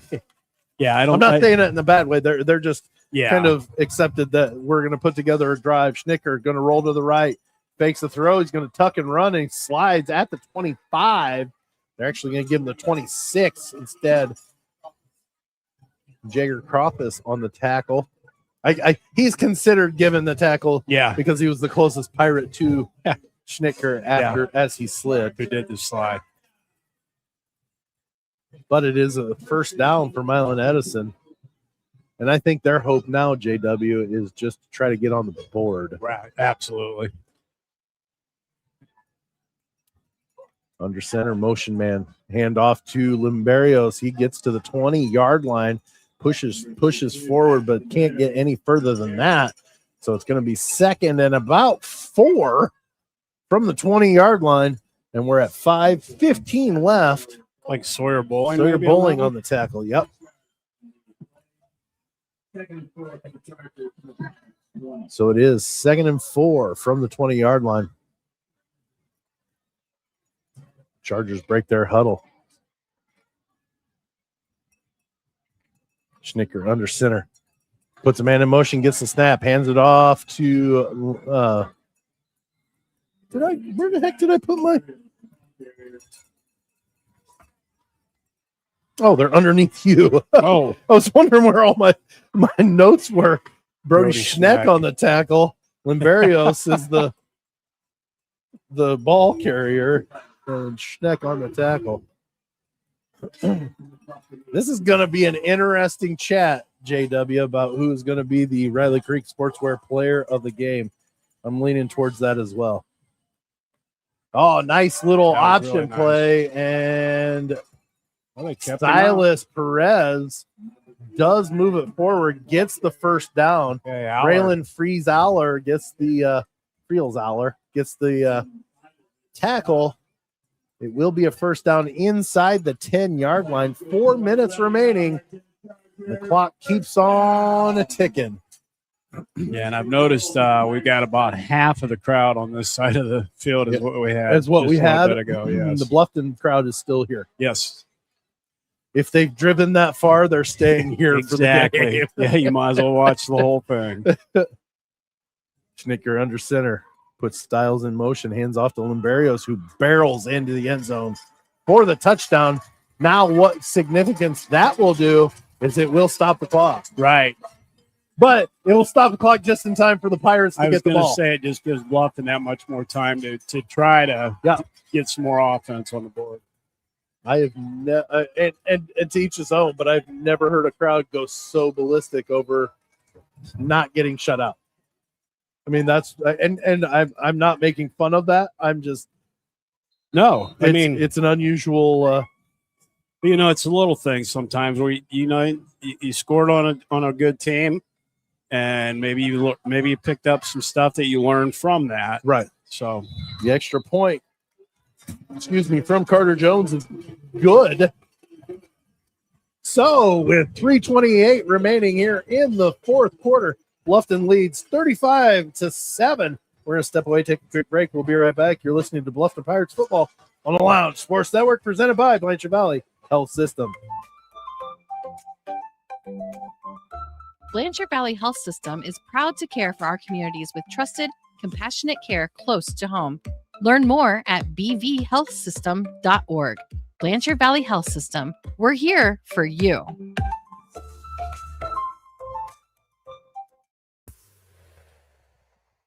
Like a good neighbor, State Farm agent Jason Cox can help you bundle your home and auto insurance today and save money with a State Farm personal price plan.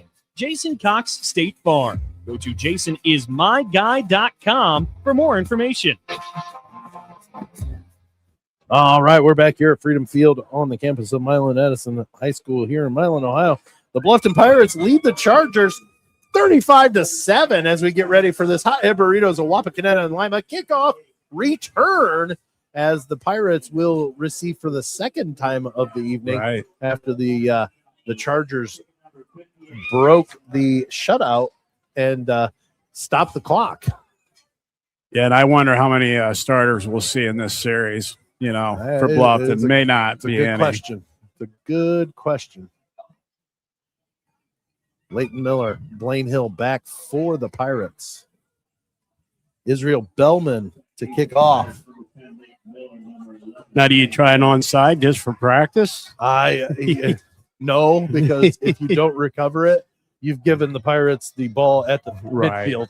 But I mean, still. Yeah, but you know what? You got to have some coverage. Some practice for deep. Yeah. So go that way. It looks like the Pirates are anticipating an onside kick a little bit. They've got their second line is a little bit closer to the front line than to what it normally is, but the kick's going to go deep. Blaine Hill's going to get it at the 6-yard line, going to get across the 20, scoots to the 25, hits traffic, and is taken down. Cohen Dawson on the tackle. And the Pirates will take over at the 29-yard line with 3:20 remaining, up 4 scores. Yeah.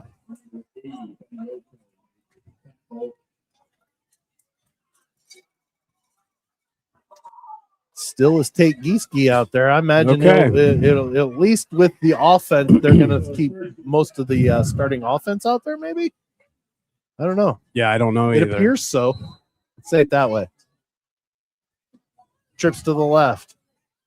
Level to the left of Gieske. Hand off to Level. He's going to go up the middle, get hit at the 20 or at the 30, and falls forward to the 33. Yes, 33-yard line. Yeah. So a gain of 4 on that for Parker Level. And you can't really go. I mean, if you're getting 4 or 5 yards on first down, yeah, You sure can't fault that. Heck no. Especially with the night You that get three- Parker's having you already. get 3 of those, you got a first down. Exactly. You just keep moving the chains. 3.5 yards is a perfect play. Yep.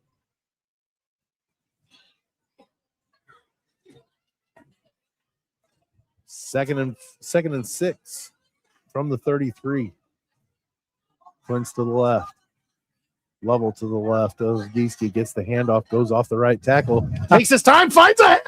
He's gone. He could be gone again. Wow. Parker Level. And That no is flag. 5 on the Wow. evening.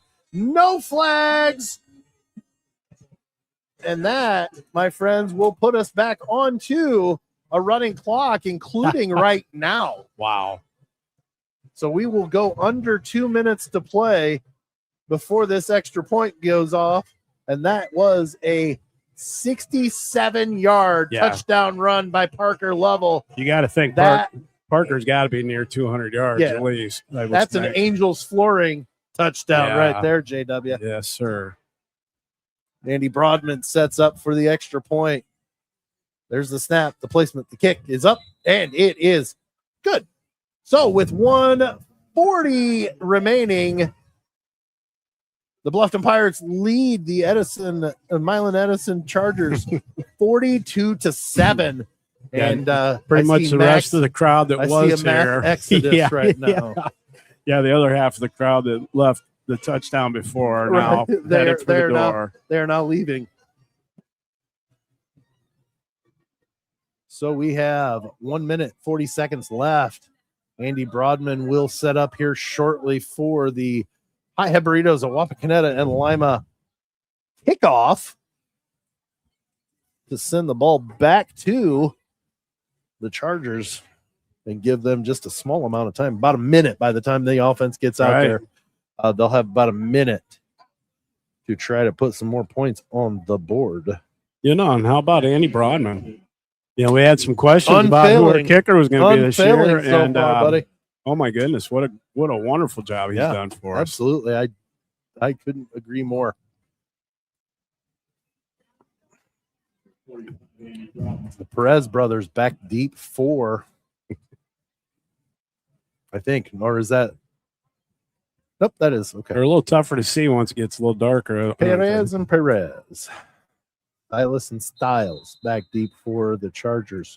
Andy Broadman sets up for this High Head Burritos of Wapakoneta and Lima kickoff. Broadman has.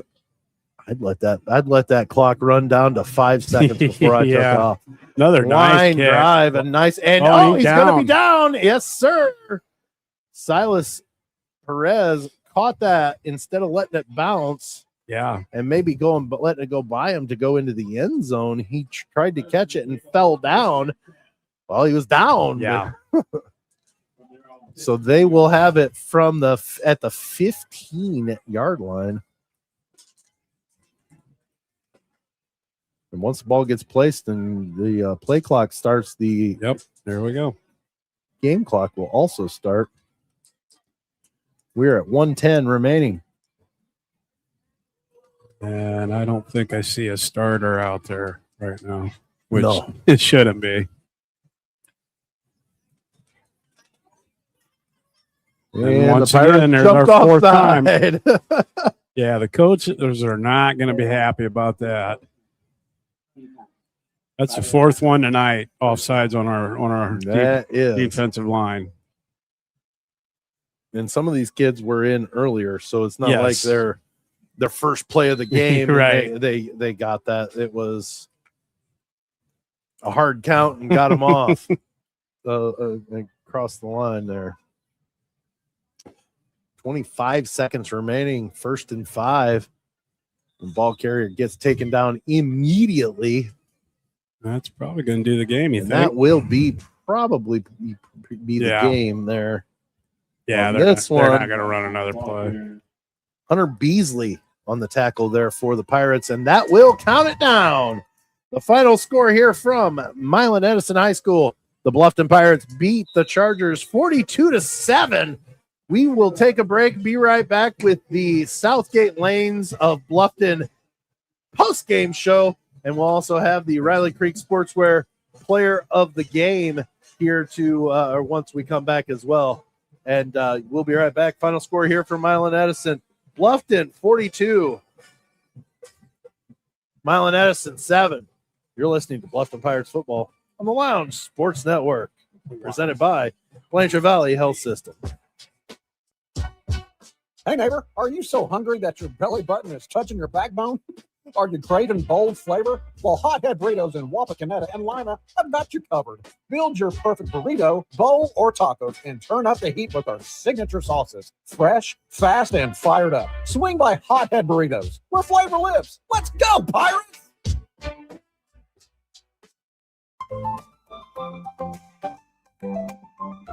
Blanchard Valley Health System is proud to care for our communities with trusted, compassionate care close to home. Learn more at bvhealthsystem.org. Blanchard Valley Health System. We're here for you.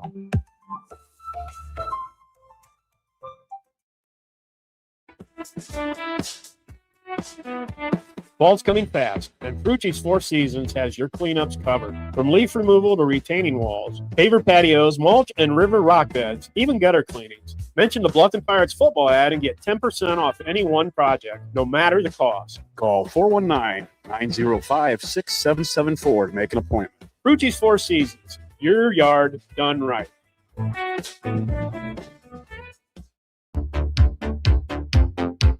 2026 marks 35 years of Grove System Manufacturing in Bluffton, Ohio. They are now hiring for their 2027 apprenticeship class. You'll attend Road State for 2 days and train at Grove for 3 days during the week. The program covers tuition and pays you for 40 hours. Go to joingrove.com/apprentice for more information.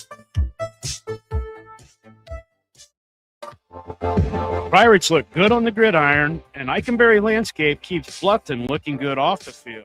Design, install, maintain with a great team and great clients. We get the job done. Call 419-205-0759 for more information or a quote. Eikenberry Landscape Company, proudly serving pirate country for all your landscaping needs.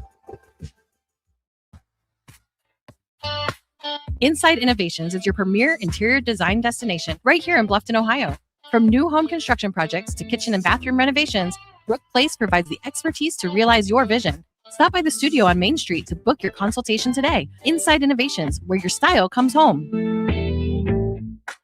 All right, we're back here at Freedom Field in Milan, Ohio. The Bluffton Pirates beat the Milan Edison Chargers 42-7. Goodness gracious, JW, that was a that was a pretty big and pretty nice display of dominance. The Bluffton, I didn't see a weak spot in our game other than our line jumping off sides 4 different times. But, then a lot of that could be inexperience. Yeah, definitely. It could be that. I mean, this was a game that it's been a while since we've seen that style of a dominant game from the Pirates, and that's not taking anything away from the games that they have won in the past and won in big fashion. But there was some straight up dominance. Oh my goodness! Overall throughout the game tonight, and just overall really impressive with the outcome and the ability for the Pirates to put forward good play on both sides of the ball, offensively, defensively. They were able to do that, and was just really overall pretty impressive. The Pirates, Parker Level had 28 yards running on the ground, and then he had 61 receiving yards. Right. So that's 289 yards of total offense. That's not to mention that he did have some tackles on defense. He had a very good big game. Tate Gieske, 57 yards rushing, but then he had 175 yards, roughly thereabouts on passing. So another good game. We flip-flopped the way our offense ran, but definitely a pretty dominant overall game on the offensive side. What about the defensive side? Give us a quick defensive stats. Defensive side, we had 19 different guys with tackles. Beautiful. Kaiser Young had 6 tackles. Tate Gieske had at least 5. Zayden Morales, what a game. 12 tackles and an interception. Beautiful. And, Mason Shank was in for 6. I mean, like I said, 19 different guys. We had 3 or 4 standouts, but Zayden Morales was by far the defensive guy tonight. Well, let's take a look at some scores around the area on the Fat Jack's Pizza around the area scoreboard as we wrap up as we continue with the Southgate Lanes of Bluffton post game show here at Milan Edison High School in Milan, Ohio. The game's still in progress. The Minster Wildcats on top of Crestview, 37-0. Finley on top of Lima Senior, 31-0. Wow. The Jefferson Wildcats and the Parkway Panthers tied at 6 in the fourth. Let's see. Kenton is trailing Shawnee 23-7. Anna still up 12-7 on Fort Loramie. Lipsick up 27-6 on Macomb. 48-12. Van Buren up on Arlington. Let's see here. Let's get to some of the later scores. Oh, you did not just reset on me while I was trying to read scores. Columbus Grove up on Liberty Benton 34-20 in the fourth. Archbold leading St. Henry's 34-15. Marion Local up on Harvest Prep 41-20. North Baltimore up on Hardin Northern 42-12. Ada up 31-21 on Arcadia. And Coldwater leads Clinton Massey 7-6 in the third quarter. Wow, that's a good game. Yes, it is. So that's the Fat Jack's Pizza around the area scoreboard. Overall, this was a pretty darn good game for the Pirates. And we both came up with a decision that absolutely. For the Riley Creek Sportswear Player of the Game. This one was a really hard one. Real dominant offensive output from Parker Level. 5 touchdowns, almost 300 yards of total offense. Yeah. That's pretty impressive. But I tell you what, Zayden Morales also had a very, very good on the other game side as well of the ball. on the other side of the ball. Goodness. And so we're going to have Riley Creek Sportswear Players of the Game. It's going to be Parker Level and Zayden Morales. Yeah, absolutely. I don't know how we could pick anything else. Yeah. I mean, they both played. We could have picked one and nobody could have argued, but at the same time, why would we? Absolutely. It was that good of an output. They were both such standouts. Absolutely. So, final score here from Milan Edison High School here in Milan, Ohio. The Bluffton Pirates beat the Chargers 42-7 and improved to 2-0. We go next week. We come home for the first game of the season. A little unusual thing. We've got senior night on the first home game this year rather than the we last have such game. few home games this year that they're going to have to kind of put them together. 5-5. I thought we only had 4. No. Oh, okay. No.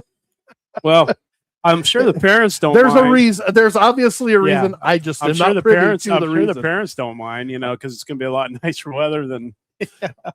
But definitely. So next week, senior night, as the Toledo Bowser Blue Racers come to Harmon Field for the first game at Bluffton this season. But 42-7 final score here. Bluffton beats Milan Edison. First 2 games, 84 points. 2-0. Not a bad way to start. And it's 2-0. That's a way to start the season.